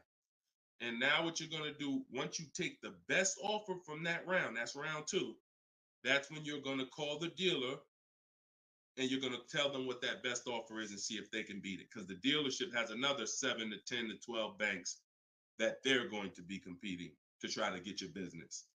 So this is the bank bidding war. So when I created this product, and if you do this right, as I said, what I know you were taught, who was taught, be honest, we're live right now. This is our Thursday, 12 p.m. live. Who was taught, don't let people run your credit. When you have multiple inquiries, it lowers your credit score. Who was taught that? Type me if you were taught that. Don't let people run your credit. You can't have all these people doing hard inquiries or it's gonna jack your credit score up. All right, look, that right was taught. Okay. Look, Lisa, I see you. Hold on. Let me go to Instagram so I can see our Instagram comments over here. I always got to go to Instagram Live. Okay, Diana from Facebook. I see you. Hold on. Let's get Instagram in the building. Give me a second. All right. Marinette. All right. Marinette. Okay, I see you. D, I don't even want to try to pronounce your name, but I see you on Instagram. So it's partially true and it's partially wrong. You have to do it the way I just laid out for you. That's called the bank bidding war. And if you want to prove this for yourself, you can simply type in rate shopping online and you'll see this is how the credit union, this is how the credit bureaus allow you to rate shop. So they'll give you 14 to 45 days to do it. If you do it like I just told you, it'll only take 2 days. 2 days. One day you're doing all your stuff at home. We're getting all our lenders at home to bid. The next day, we're getting the dealers to get their lenders to bid. And then we're making a decision on who got the best offer. So don't ask yourself. I never want you asking yourself. I never ask myself, did I get the best deal? That's a question of disempowerment. That's a question of weakness. We don't want that. What you should be saying is, following this process, I guarantee I got the best deal because I got offers from all these banks. I can't get offers from 15, 20 banks and not guarantee I got the best rate. The way you shop, or you've been taught to shop or programmed to shop, you're only getting offers from one bank, or you're just letting the dealer do it all for you. That's where your buyer's remorse comes from. That's where your skepticism about, did I really get the best rate, come from. So we won't know what the best rate is until we get all the bids. And that's how we do it. So everything that I'm teaching y'all is part of what's in my book, rated 4.9 on Goodreads. It's called Cars from Home, 7 Steps to Saving Time, Money, and Avoiding Dealers. You could keep typing your questions because Dolan's going to pull the next question in. You can put it up on the screen now, Dolan. Put the next question up. But all of you can get your copy. for 75% off as long as you get to my website before the 30 minutes expires. This is a welcome offer. Normal price of the book is $97, and it's worth every penny. It's worth actually thousands. But special welcome offer, you get it for 75% off in my TikTok bio, in my Instagram bio, or in the comment section on YouTube or Facebook. Okay, this is Monty from YouTube. She said, my mother's looking to start a new lease soon, but she only drives 5,000 a year. What's the best option? Low mileage lease if she's not keeping the car. So if she's not keeping the car, Monty, watch this. I run this scenario a lot, and I want y'all to, because some of you, you were taught never to lease. If you stick around this channel long enough, you'll see probably within minutes that that's some of the worst advice that you've ever listened to. If you don't keep your cars 8 years, so we'll talk about that. And we show examples. It's not even up for debate. People who try to debate it, they're emotional and they're tied to old advice. So once you have decided you're leasing, which means I'm not keeping my car 8 years, I want to avoid that depreciation, then I need to be shopping for aggressive lease deals, because it's the short term. Again, this is another unseen expense, depreciation. This is why, look, when you buy your car today, you buy a $40,000 car today, you try to take that car back to the dealership a month later, what's it worth? You try to take, you buy a car today for 40,000. You try to take that car back to the dealer a month later. Is it worth 40,000? Right? No. A month. You might have even not you might have not even driven it. But that's the way depreciation works. You don't have to drive the car. In fact, here's another scenario. You could park the car outside your house for a year. You buy it for 40,000, park it right outside your house, don't even touch it. Just start it every now and then to keep the engine running. You come back a year later, that car is not worth 40,000. It's worth probably 32. Dang, how did I lose that much value and I didn't even drive it 1 mile? Depreciation. That's called the unseen expense. So whenever you hear me talk about the unseen expense, it's depreciation. So your job is to find the strategies, which is what I teach, to make sure you avoid the depreciation hit.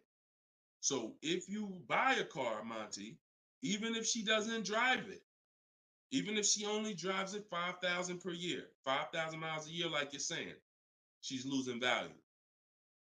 And what she's doing when she replaces the car is she's hoping she could get some of that value back that she lost. It really never happens. Who understands that when you go to trade your car in, you never get what you really thought you were going to get for the car, right? Now, I'm going to ask you a question. Everyone who has a car outside that's 10 years old or more, 10 years old or more, type me in the comments. Matter of fact, let me know how many years you've had the car. That's a better one. Type how many years you've had the car. And for those of you who just came to the show, this is our Thursday, 12 p.m. live show. We're actually live right now. This isn't a rebroadcast, although we do rebroadcast these shows throughout the day, all day, so that you can actually catch up, watch the replay. But this is our time. We're live Monday, Tuesday, Thursday, and Friday, 12 p.m. and 3 p.m. Make sure you're here. If you want to engage with us, make sure you're here. If you want to tell your friends, this is the time to be here. Okay, so we got people 11 years. Can Skin on Instagram, 11 years, 13 years. Jessica on YouTube, I see you.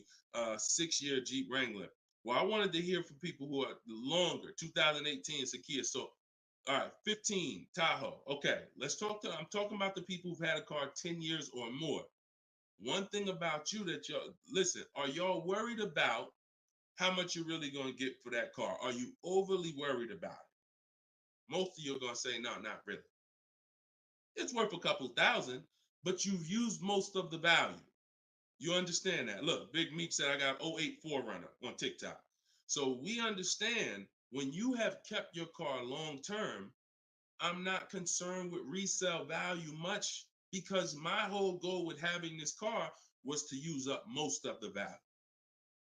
So that's what you do if you're a buyer. If you're not going to get to this level, this is what I'm telling you, that you are now losing because the depreciation of your car is the highest in the first 5-6 years.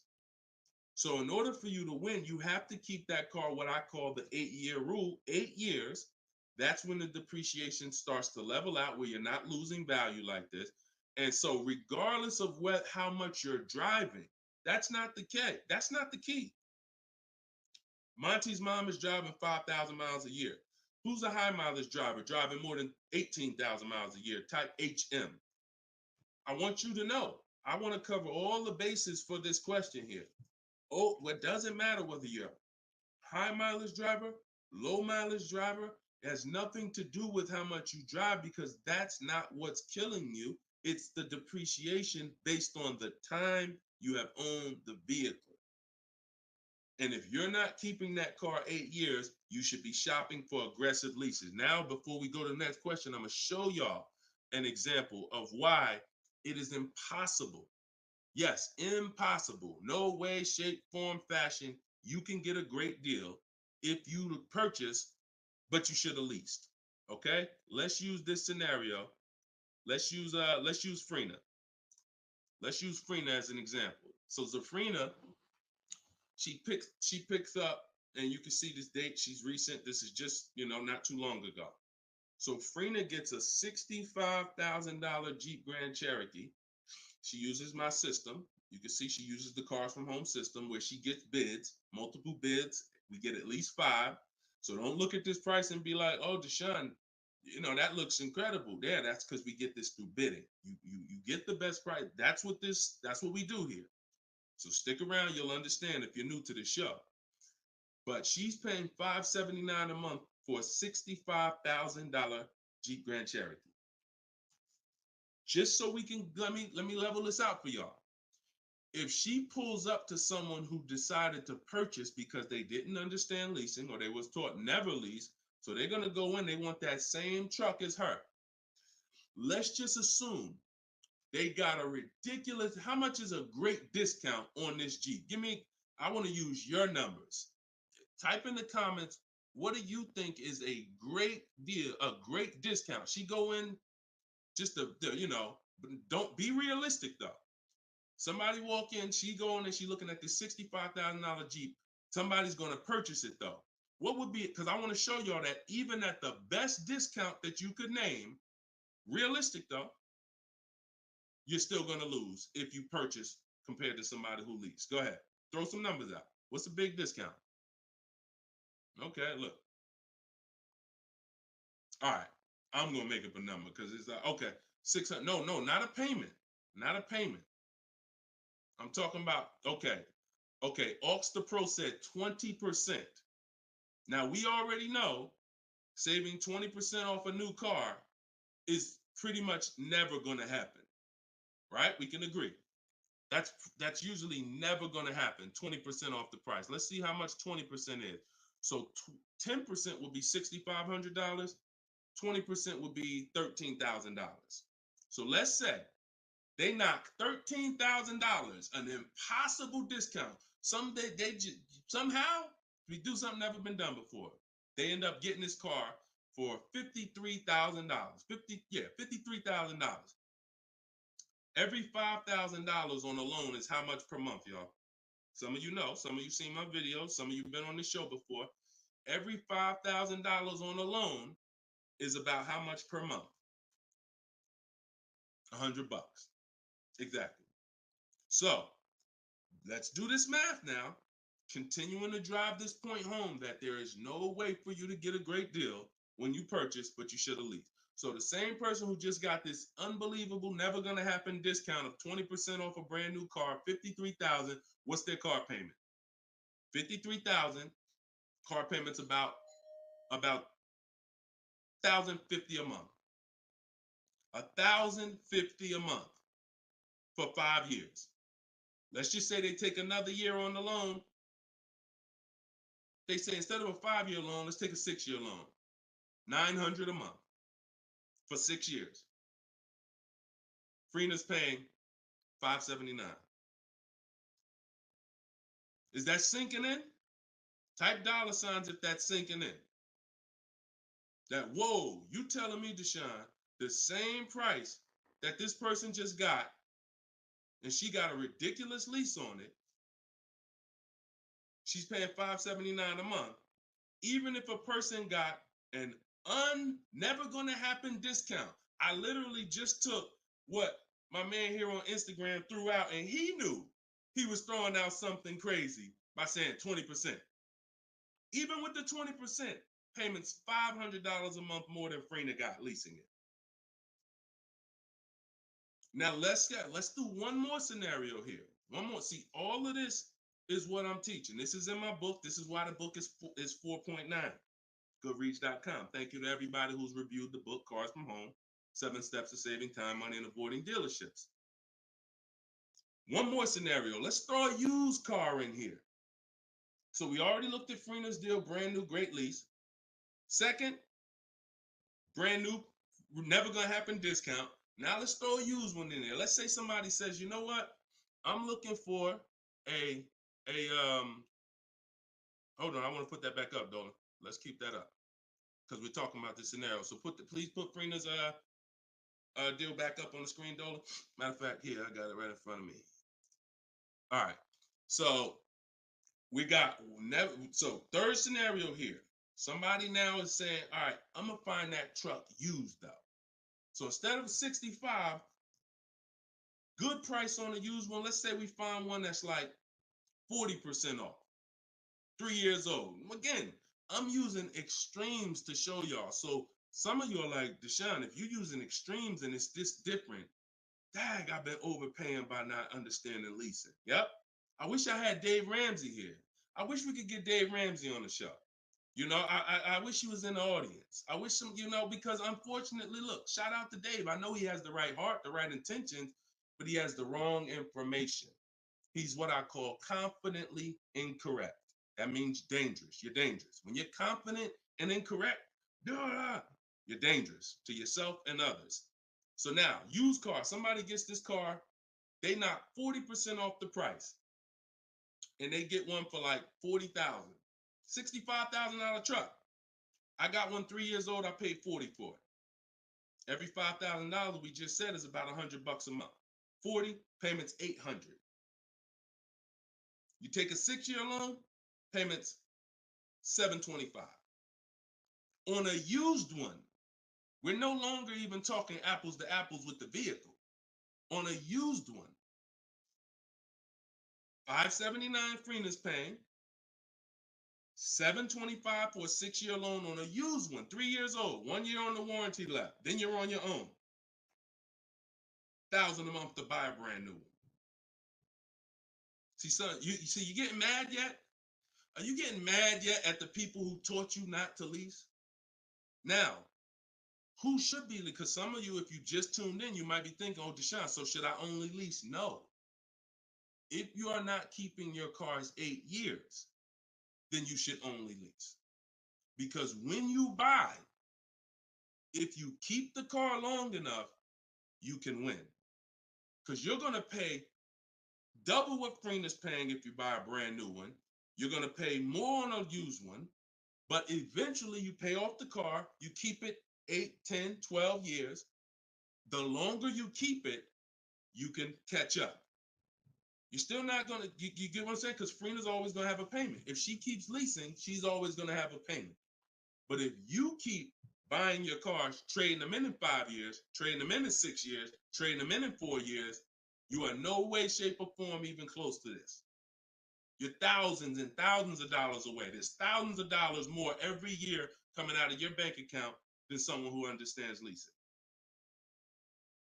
Yeah. Tell your parents, tell your cousins, tell your brothers, tell your spouse. This is what I've been ranting about for years, trying to get you to understand.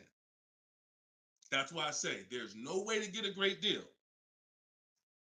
if you don't understand. If your deal's on the wrong foundation, no way to get a great deal. It's impossible, no matter how much you save on the car. Okay?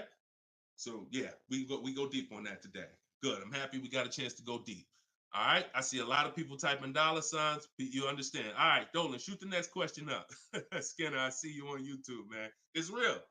It's real. This is what we do, man. I'm glad we gotta look. I'm the bad news first person, so don't think I gotta share the bad news first, and then but I'm also giving you the olive branch to like you can change this. You can start doing things different. You can start shopping different. You can learn how to make these people big. So go ahead, shoot the next question up, Dolan. Let's keep them coming. We're Thursday. We're live right now, y'all. So if you just jumped on the show, this is our live 12 p.m. show.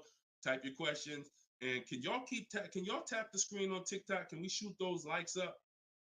Can we? If you're gonna spend time with us and you're getting value out of what we're doing, I need everybody who's getting value hit the like button and start tapping the screen if you're on TikTok just to show that. Run those likes up. All right, I see it. See y'all lighting it up already. All right, Facebook, James. I'm an old school guy that was told not to let anyone run my credit. I'm not even sure how to download your book. Maybe you could walk us old timers through the process of downloading it. Unfortunately, I teach an online system. I'll be the first one to tell you my system's online. My system's right here in front of a computer. I've worked personally with probably 1,600 people personally in my coaching program since 2021. They got to know how to use a computer. I've had older people who get their children, who get their grandchildren come because and sorry y'all, my eyes are watering. I got a little something trying to jump on me, but we good. But I would be lying to you if I told you this isn't based on because we use copy and paste systems. You're sending emails. So that's one thing I can say. I wish I could, tell you otherwise, but if you want to use what I teach, I mean, now I've had people who get their grandchildren or get their children because my system to get great deals only takes 90 minutes. It only takes 90 minutes. That's why when you go to the page and you see my book, a lot of you are going to see the first thing I say on my website is this will teach you how to get below market deals in as quick as 48 hours. And the time you're putting in to get those deals is probably going to be about 90 minutes once you learn, as I walk you through my 7-step process. But you got to know how to use a computer. So I'm just being real with you. Like, I wouldn't tell you to get the book if you're not comfortable sending emails, copying and pasting, because it is an online system. So I would tell you, call one of your family members who's computer savvy. Tell them, hey, get this book, work this for me, help granddad out, help dad out. And not only are you helping yourself, but they'll now have a skill so that they can learn, so that they're now making dealers bid and they're at home. That's just me being as honest as possible with you. All right. Great question, though. Great concern. Skinner, what's up, my man? Skinner from YouTube. Deshone, what are the bank necessarily looking for different from what the dealership is? Banks want to lend. So think about where you're at right now. Skinner from YouTube just asked, so what is the banks necessarily looking for different than the dealerships? Banks, there's more banks around us that would want to lend us money to buy a car than we know about. So wherever your zip code is, the reason why I want you using the bank bidding war, which I laid out at the beginning of the show, if you just jumped on, you want to go to YouTube, you want to watch the beginning of episode 6, and I break down the bank bidding war. If you don't have my book, if you have my book, then you know the bank bidding war. Now, it's about letting the people who want to bid, because the dealers, here's the difference.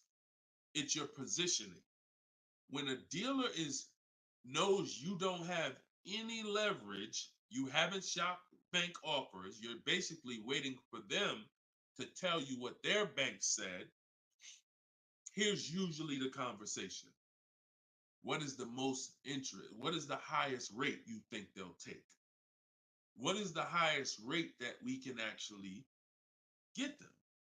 And it might be 6.2, but at 6.2, we make some nice money on the loan. But that's not the best I could do. But I'm not going to give them the best I could do, because what sense does that make? I'm going to give you the most you're willing to pay. So if I go out and say, look, we got you 6.2, your payment's this. If you don't fight them, then that's what's going to happen. But when you have offers, now what you're doing is calling them and saying, look, I got 5.79 from my credit union, or 5.79 from this online bank. If you could beat it, then I'll give you the business. Not only does this make for a good relationship because you're giving them the opportunity versus saying, oh, I'm not letting you get the opportunity. This person has 7, 10 banks. You give them an opportunity, and this is how you guarantee the best rate. So it's not about they're looking for anything different. It's about positioning yourself so that the dealer is now trying to beat the rate you got versus what I just laid out 60 seconds ago when you don't have a rate in the conversation they're having. Leverage. Leverage. All right, that's the difference. One gives you major leverage to guarantee you're getting the best offer. One, you have no leverage, and so there's no guarantee. And you'll always drive wondering, man, could I have gotten a lower interest rate? That'll always be in the back of your mind. So we want to eliminate that. All right, great question, Skinner. Go ahead, Dolan. Next one. I don't see too many questions coming in on Instagram. Instagram, where y'all at with your questions today? We getting questions from TikTok. I see a lot of them. Let's go. Oh, there's one. Okay, Body by Michelle. When buying a luxury car with cash, when should I let the salesperson know? Okay. The process of what we teach doesn't change doesn't matter what you're buying. We've had people get Maseratis, get high performance BMWs. I know this works because bidding just works. So the first thing you have to do, Michelle, is realize I need to get at least 5 offers, because we're so concerned with how we're going to pay for the car that we're not thinking about which dealer is going to sell us the car for the lowest amount. Now, some of you may have been taught every dealer has the same price. I got this clue when people started saying things like Nissan doesn't have good deals. Hyundai, the deal on the Hyundais right now are terrible. That's either coming from two things, and they're both wrong, that I want you to stop today. Looking at advertisements, commercials, because some people say, Deshone, I look at that, the commercial says that, I got to put down $4,000 if I want to lease that vehicle. That's an advertisement. It's not a deal. It's a custom thing they put together that they want to present to the public. It's not a deal. When you look at what I just showed you with Frina, when you look at Danielle's lease on her Audi A3. She's paying $550 a month, $44,000 Audi A3. She only put her first look. This is her words. Due to circumstances out of my control, I had to lease something quickly. So my program, I told you, as quick as 48 hours, you can get below market deals. This doesn't take days and days and weeks. I took the course last weekend, did all my emailing back and forth because she's in my video program. So I do have my book, and then I have that same book in a video program. You pick. Now, finalized the deal on Sunday, was finally able to pick it up. This is the details. $550 a month, first payment down. Included maintenance, gap insurance, all fees, taxes, registration, 12,000 miles per year. MSRP was $44,000. If we saw a commercial, or if we went on Audi's website right now, that is not what they're advertising for that car's lease. They're probably advertising $479 a month with $3,700 due at signing, plus tax and fees, which would end up, if you wanted to get to this payment, you probably need $5-6 grand up front. That, I'm telling you, stop looking at commercials. Those are not deals. We don't look at commercials to dictate what the deal's going to be. Nothing that I'm ever going to show y'all that people are learning from me is ever going to match a commercial. Second thing that people might be looking at when it comes to what they deem they can get for a car is going into one dealer. That's it. Going to one dealer. What's the price? Oh, wow, that seems high. That's higher than I thought it was going to be. And leaving saying, oh, man, Nissan don't got no good deals this month. No, that Nissan dealer doesn't have good deals. And again, you have no leverage. So the first thing I want you to think about, Michelle, is changing the way you shop so that you can forget about how you're going to pay for the vehicle. First paramount thing is to make sure that I'm getting 5 offers, because we've done the statistics. I got people all around the country shopping that report to me. 80% of dealers are overpriced. I'm telling you numbers that I don't want you to ever forget. 80%. That means out of 100 dealers, 80 are overpriced. 20 are the great prices. So you're not going to walk into a dealer and get a great price, because you have more of a shot of walking into an 80% dealer than you do a 20%. So you stay at home. You could do it my way, which is in my book, totally online. You use my scripts, use my templates, they're copy and paste. Or if you want to do it your way, you can call around and get several quotes. But you need to get at least 5, because you're going to be amazed how different the quotes are. One dealer's charging $550, another dealer's charging this, another dealer's charging this. Hey, that's a $5,000 difference. That's the way it should be. That's the way it should be. Okay, so that's what you focus on, Michelle. Forget if you're gonna pay cash, keep that in the background. You see it on internet. They make videos about it. Oh, I'm walking in, man, about to get this Lamborghini. Yeah, I want that black one right there. Boom. All right, write him up. Let's get him out of here as fast as possible before he realizes what he needs to ask. Okay, and he don't want to look like he's negotiating. You're gonna overpay all the time. People celebrate the cars, but they overpaying for them. So don't focus on how I'm getting the car. Focus on, let me get these offers so I can make sure I get the best price. Once I get the best price, here's the cash. Okay? Great question. Shoot the next one up, Dolan. We're live, y'all. This is our Thursday, 12 p.m. show. We'll be live for about an hour. So we're going to try to get through as many questions as possible, but I don't like to give short answers. And for those of you who like to shine, I want all the answers in one spot. That's in my new book. It's a digital book. It's called Cars from Home, 7 Steps to Saving Time, Money, and Avoiding Dealers. And you can get yours, have everything I teach in one spot. If you get the 75% off price, it's $24. It'll be in your inbox in 5 minutes. You can get it in my TikTok bio. You can get it in my Instagram bio, or on Facebook, YouTube. We got a link in the comment section for you that you can get your copy at 75% off. But it's only for 30 minutes. Once the timer expires, it does go back up to the $97 price. Okay, YouTube, Hanako. Sorry, hold on. Eyes water, sorry. All right, YouTube, Hanako. What if you guess incorrectly on what your yearly mileage will be for a lease? Can you renegotiate your lease if you will go over the mileage?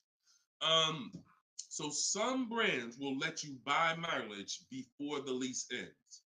So you can buy them, but I think BMW has it where you can buy the mileage for like 15 cents, but you can't be within like the last 3 months or last 6 months, something like that. So everybody, if you do have that option, you want to call your leasing company and you want to see.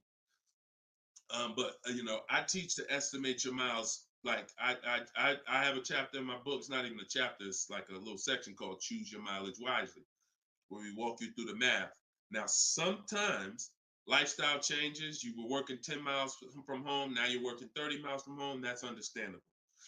What I like to do is we always do an equity assessment. Who has a lease, but you didn't know you could sell leases? Type of question mark. If you did not know that you could sell a lease, I want you to type a question mark in the comments, because you need to get familiar, and every one of you who are going to be replacing your cars, whether you own it, lease it, anything, you need to get familiar with what we call an equity assessment. Yep, I see a lot of you. So a ton of you have leased cars and you didn't know that you could sell leases. So imagine how much that's cost you so far. Again, I'm the bad news first person. If you dropped off a car without seeing if there was any equity, then you certainly, I mean, there's no guarantee, especially, but if you dropped off a car 2020, 2021, 2022, oh, you most certainly, there's a good chance you had equity because everyone did. And it was to the tune of, 5,000, 7,000, 10,000. If you had a truck, some of these trucks, $10,000, $12,000 checks people were getting. Now those big checks are over because that was a limited inventory thing where resale values were so high. Almost everyone had equity. But you need to make sure you're not leaving 1,000, 2,000, 3,000 on the table in this market. In a normal market, we always do an equity assessment. So if you're going over your miles, you want to do an equity assessment to see if you can sell it. Because if you sell it, you're out of it, and you can just go lease a new vehicle. But so the equity assessment is you call your bank, you get your payoff. You go, once you have your payoff, you want to ask them. It's only for leases. The second question is only for leases. Do I have a third-party restriction? If they say yes, you just need to make a note of that. If you don't have a third-party restriction, and there's several brands that don't, Chase, Toyota, Mazda, there's still a couple leases out there that don't have third-party restrictions, then you're going to go and you can sell to any of the online bidders, highest bidders. You get all these offers. And look, let me be clear on when you should be doing this. Before you ever think about shopping for a car, you gotta take care of your equity. You shouldn't be shopping for a car and then saying, all right, now let me check and see what equity I got. Because now if you don't, you need to know that up front, because if you have $3,000, $4,000 of equity, that matters going into your budget. Maybe you want to apply it to your next deal. Maybe you want to put it in your bank account, but you need to know about it early. That's why it's the second step in my system. I got 7 steps. Equity assessment is the second step. As soon as you think about getting a new car, your first question should be buy or lease. Should I buy or lease? That means, am I keeping the car 8 years or not? And then the second thing is equity assessment, because that's going to tell you your positioning with your current car. So once you get your payoff, you go to the Carvana, CarMax, Driveway, and you look, you do what you want. I would not suggest you be lazy in this. This takes 20, 25 minutes, and this is your money. So you go to those websites, CarMax, Carvana, Driveway, Kelly's Blue Book Instant Cash Offer, hold on, Auto Nation Sell My Car, and Car Google Sell My Car. 6 offers, 6 cash offers, and that's going to tell you your equity position. That's once you know that, because some of you are going to do that and find out you got negative equity. Now you have to plan accordingly. Some of you are going to do that and find out you got 4,000 of equity. Now you got to plan accordingly. Some of you in leases are going to do that and find out you have no equity, in which case, okay, I just need to wait until my lease is up. I can't get out early. But so the equity assessment tells you how you can move to the next step. Okay? So that's what you focus on. That's what you focus on at this particular step. Okay? Go ahead, shoot the next question up, Dolan. All right, we're getting a lot more. I'm gonna try to go faster, but go ahead, shoot the next one up, Dolan. This one's Instagram. That's my man that I said I ain't want to butcher your name. Might even be a woman, so I'm not even gonna try to pronounce the name. But my lease is up in 6 months. I would like to lease again. Is my current lease gonna hurt me when trading it in? Equity assessment. I'm glad you asked that. Equity assessment. That's the game. That's the game. See, those are the questions that gets answered with the equity assessment. Is my lease going to hurt me or help me? Do the equity assessment, and you'll know. Now, if you have a third-party restriction, then we can't sell direct to these online buyers. We have to sell to a local car dealer of the same brand. So I have a script in my book where I walk you through talking to used car managers so that you can actually sell your car locally to them. You're selling a 2 or 3 year old car, usually good mileage for most. We need to sell that car to a local used car dealer, but we are still getting bids. We're not walking in. This is what a lot of people did. You may have did it. Man, I got a third-party restriction. I'm gonna just walk into the dealer. Hey, yeah, look, I know I got equity. You don't realize how you're making it hard for someone to even help you because you don't know how much equity you got, and now you're coming in and you're not really saying what you know. When you're at home and you're talking to managers, you're talking to people and getting offers for that car, you can speak intelligently. And we only talk to used car managers in those cases. But that's only if you have a third party restriction, because some people, another thing they were doing is buying their cars and then turning around and reselling them. Reason I never do that is because, and nobody who's listened to me, even throughout the pandemic, I don't think we had one person do that, is because when you buy, you pay taxes, you pay fees. So yeah, if I had 5,000 in equity and then I buy the car and resell it, and then I pay 4,000 in taxes and fees, by the time the title gets to me and all of that, I might break even. When we sell direct to a used car manager or a local dealership, we don't pay those fees.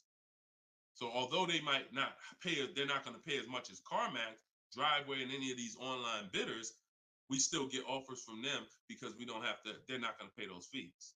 We're not. Those fees aren't going to come out of our profit. Okay. Equity assessment. Again, D. I'm gonna just call you D. Go ahead. Next question, Dolan. Exactly. Exactly. Auto advisor. Equity assessment.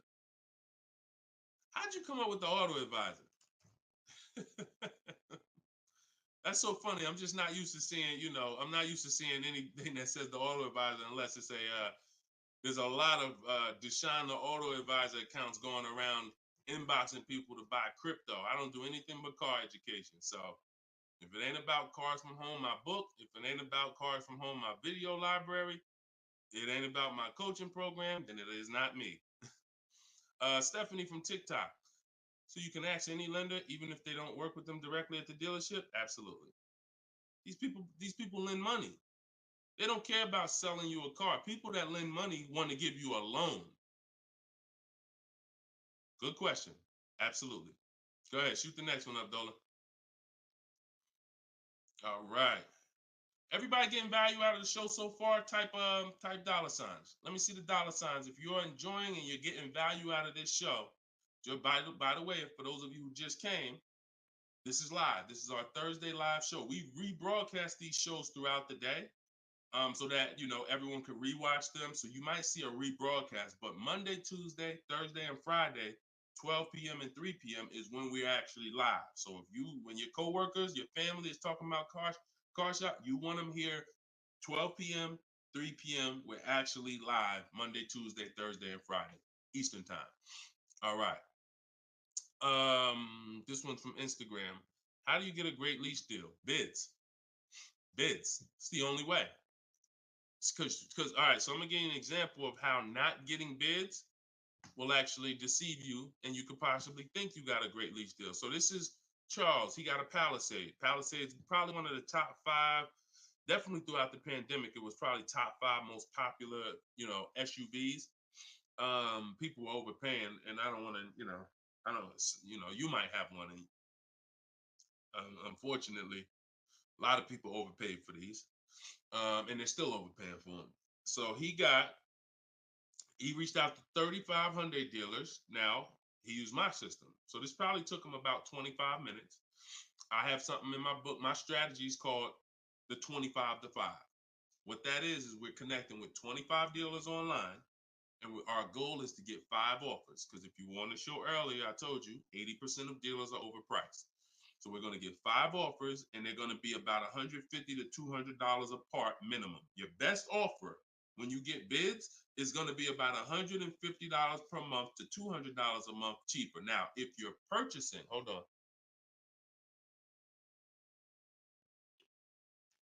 All right. Now, if you're purchasing, you're going to see, for those of you who are buying new cars, because we have several people that do that, you're going to see that there's about a $5,000 difference minimum between your best offer and your worst offer. So let's say I was buying this Palisade. When I get my bids, my best offer to my worst offer is going to be close to $5,000 difference. That's when you know you're doing it right, because we get below market car deals Some people get market value car deals. Some people pay above market value car deals. Depends on the skills they have. So he got bids. He did this, used my system. Took him probably 30 minutes to reach out to 35 dealers, maybe 25 minutes. And he got 10 quotes. Offers range from 1.23 to 1.66. Now, that's what that's what I'm telling you. The 1.26 lease that he ended up getting a 1.23 because we always send a counter offer. I have a calculator in my book where you put it in. We must send a calculator. We must send a calculator. We must send a counter offer. So he ended up closing the deal at 1.23, all online. Never spoke to the dealer until he was ready to lock up the deal. But see the difference, 1.23 to 1.66. That means he's looking at offers. His best offer was $597 on a $48,000 Hyundai Palisade. His worst offer at 1.66, that same 1.66 divided into 48,500. Hold on. 1.66 times 48,500 would be about 700, 900, call it $800. So he's getting offers. That's when you know you've done it right. So to answer your question, Tobo, how do you get great lease deals? Bids. It's the only way. It's the only way. So his best offer is $597. The worst offer he saw out of all of them, he got 10 of them, was $800. Same vehicle. 80% of dealers are overpriced. Okay? Must get bids if you want to get deals like this. Only way. All right? Shoot the next one up. Now, look, hold on real quick. I want to say one more quick thing. Until you get bids and you have enough bids, you might think you got the best deal, but you just don't know what the best deal is. See, you're going off your gut. If you're going off your gut, look at Kimberly. Kimberly saved $20,000 on her Maserati. It's a $91,000 vehicle. She posted, the one she ended up getting was 91 because a dealer near her ended up beating this offer she had, but it was an $86,961 Maserati. They offered it to her for $66,261. So they're taking 20 grand off. But she had offers that were 10 grand off. She had offers that was 12 grand and 8 grand. And if she would have tried to assume, well, damn, 8,000, that feels good. I mean, shoot, brand new Maserati, taking 8,000 off. That gotta be a deal. See how much money she would have left on the table? See how much money she would have left on the table? So we cannot assume. We get multiple offers. We look at the lowest one. That's how we guarantee. All right? Go ahead. Shoot the next one up, Dolan. Great questions today. Great questions. Let's go. All right. We got Emo on YouTube. I test drove I'm test driving an MDX soon. Okay. I test drove an MDX as soon as we finished. They tried to get me to run my credit. I told them I'm shopping dealerships, didn't like it, so the manager came in the office and tried it. No again. 100%. You look, y'all. If you don't have a plan, you're under someone else's plan. You follow me? I'm gonna say that again. If you got a light bulb emoji, type a light bulb emoji, type a gem emoji. Remember this. If anytime you don't have a plan, you will be subject to someone who has a plan. And there's nobody that has a plan like car salespeople. We know what we're doing. We are not trained in much. We're not trained in finance like we should be. We're not trained in buying versus leasing like we should be. We're not trained in resale values like we should be. We're not trained in insurance products like we should be. There's more insurances to consider with a car than there is a house. Kid you not. Extended warranty, that's an insurance policy. You might use it, you might not. Tire and wheel, that's an insurance policy. Gap insurance. You have auto insurance. There's multiple insurances that you need to consider in this business when you're buying a car, when you're leasing a car. We're not trained in none of that like we should be. But what we are trained in is how to make sure we have enough information to sell you what we want to sell you. And so if you don't have, and the least, the people with the least integrity, they are certainly going to try to pin you down with the credit check. Can't give you a credit. I can't give you a quote without your credit. Come in. I need you to be here. When can you come? First question they ask, you all right?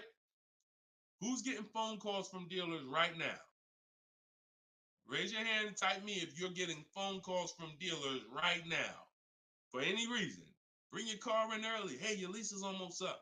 Hey, I saw that we can get you in a new car. We can keep your payment the same. Look, nobody's business. If you're getting phone calls from dealers right now, type me in the comment. Look, Skinner said they blowing me up. So understand the reason why they're doing that is because they want to pin you down. It's just come on in. When can you come in? When I can come in, I get you to talk. Numbers in here, it means you're pinned down. You cannot do this. You're losing all your leverage. So that's why I'm telling you, you're going to shop with a plan if you're following what I'm telling you, if you're following what I teach. Some of you have my book already. Shout out to those who have my book. We're rated 4.9 on Goodreads.com. Appreciate everybody who's reviewed the book. You can get yours for 75% off. It's normally $97, but in my TikTok bio, 30 minutes only, you can get it for 75% off. Instagram bio is $24 if you get the deal in the comment section. But you must have a plan because they have a plan and you don't know who you're dealing with. So that's all I can tell you. But I'm glad you stuck to the guns.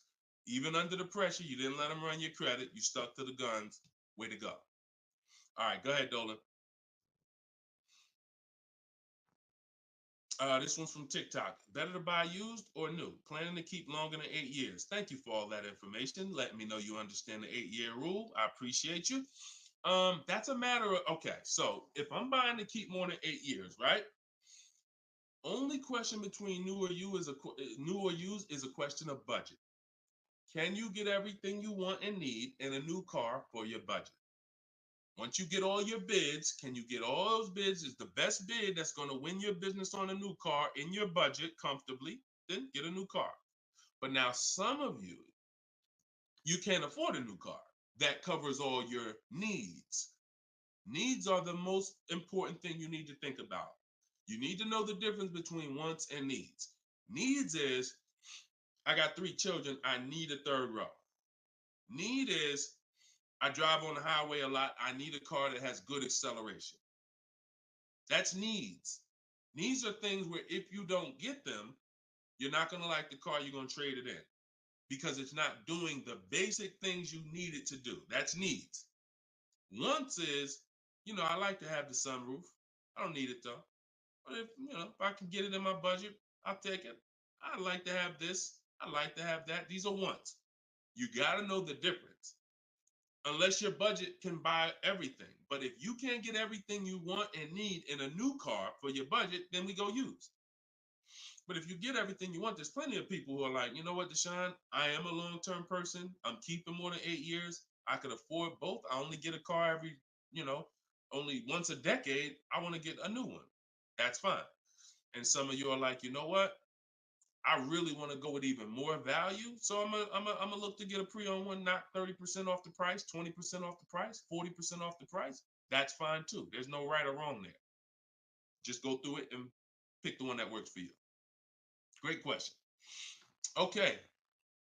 And now I have while you putting the next question up, Dolan, my process for shopping for new cars and leases is totally different than the process we teach on shopping for used cars. It's entirely different. One is called the 25 to 5, where we're reaching out to 25 dealers online, connecting with them, looking to get 5 offers.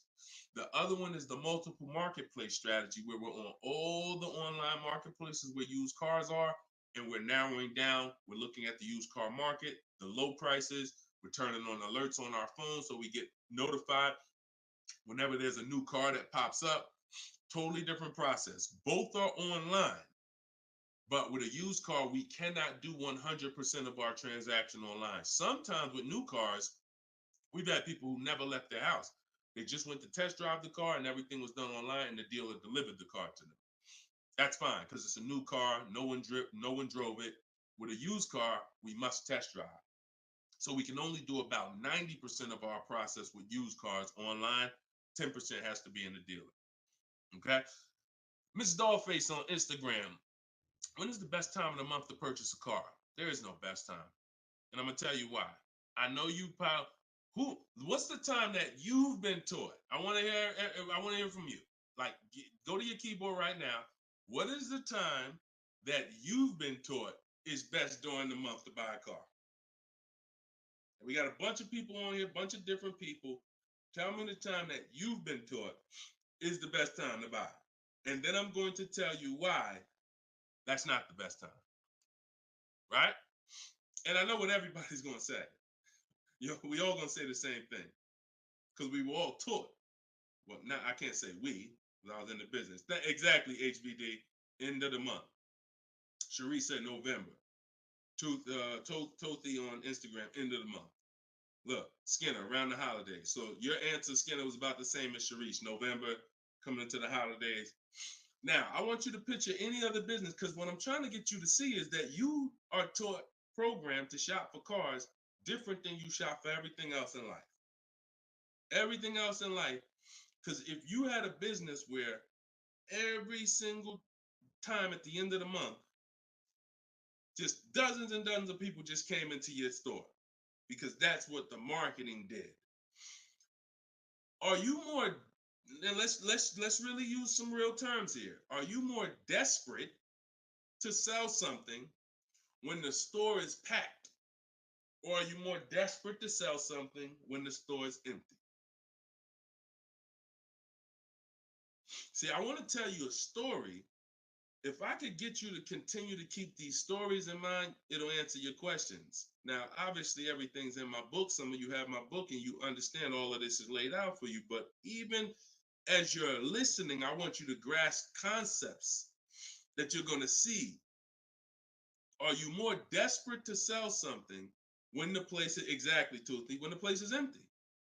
Place is empty. If I got a store and I haven't opened up that register all day long, it's daggone 5 p.m. I haven't seen one customer. I'm desperate. But if the store is packed, man, I ain't thinking, what are we giving deals for? You know what I'm saying? What are we giving deals for? The place is packed. We're not desperate. So the marketing is great. The marketing makes you think, oh, end of the month, we're getting the best deals here. There's clowns up here. They got daggone balloons. They got the guy outside with the arms blowing.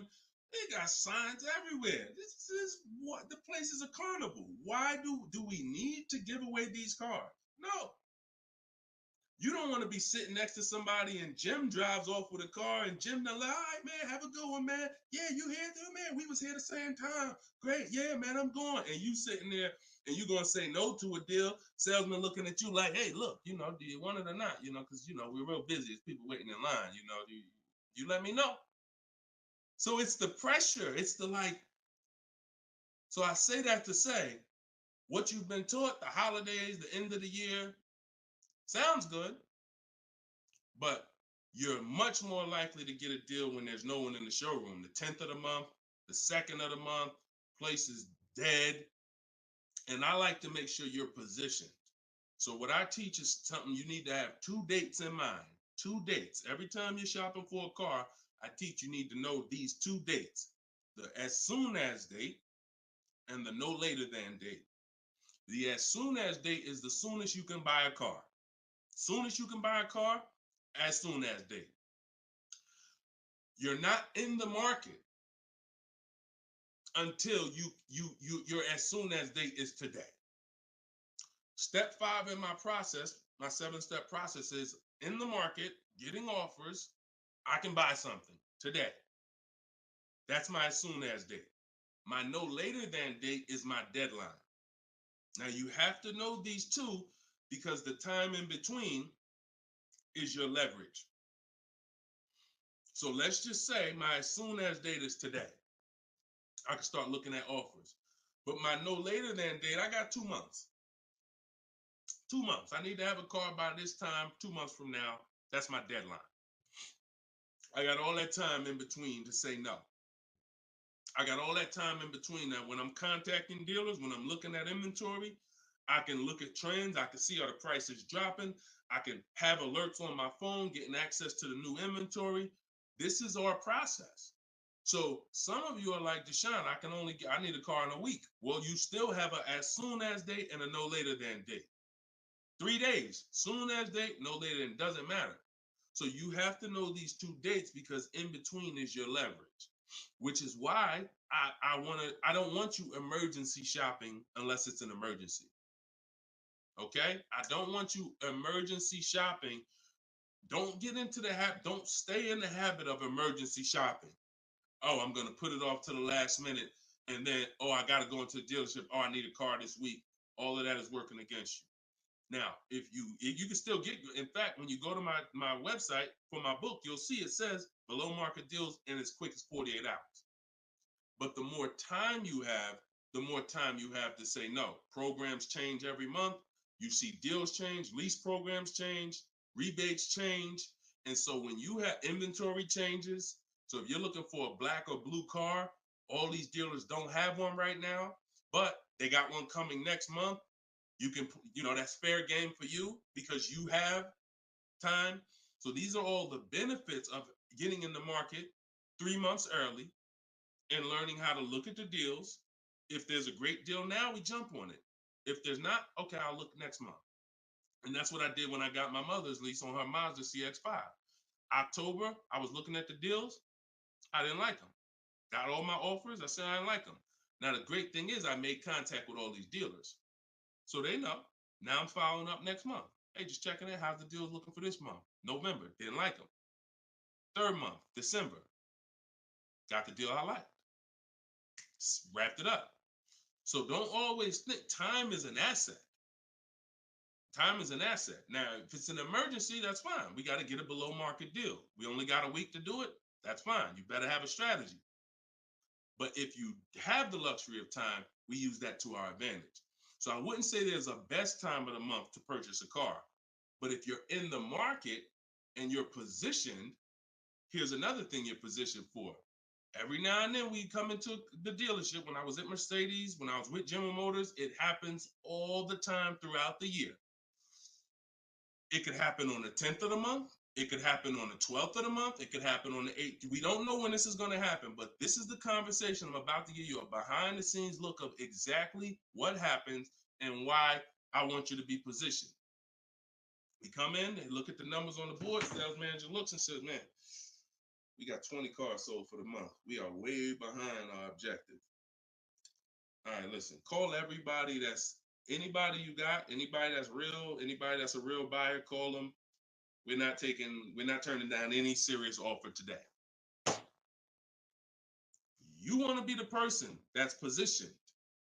Hey, Jackie, and they're usually emailing us because we don't talk to, nothing that we do requires talking to salespeople. So they be email, hey Jackie, hey, it's Ray over at such and such.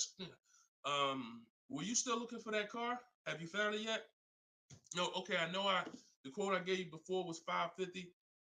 I know you wanted to be here, but my manager said, listen, we'll take any offer today. We really want to move a car.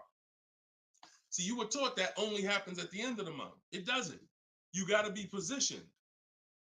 You got to be positioned. And so that's the luxury of time. So this is what it is, y'all. I want you shopping with a strategy. This is what I want you shopping with. All of this is in my new book, Cars from Home, 7 Steps to Saving Time, Money, and Avoiding Dealerships, learning the science of making dealers and banks bid for your business while you sit at home, getting below market car deals in under 90 minutes.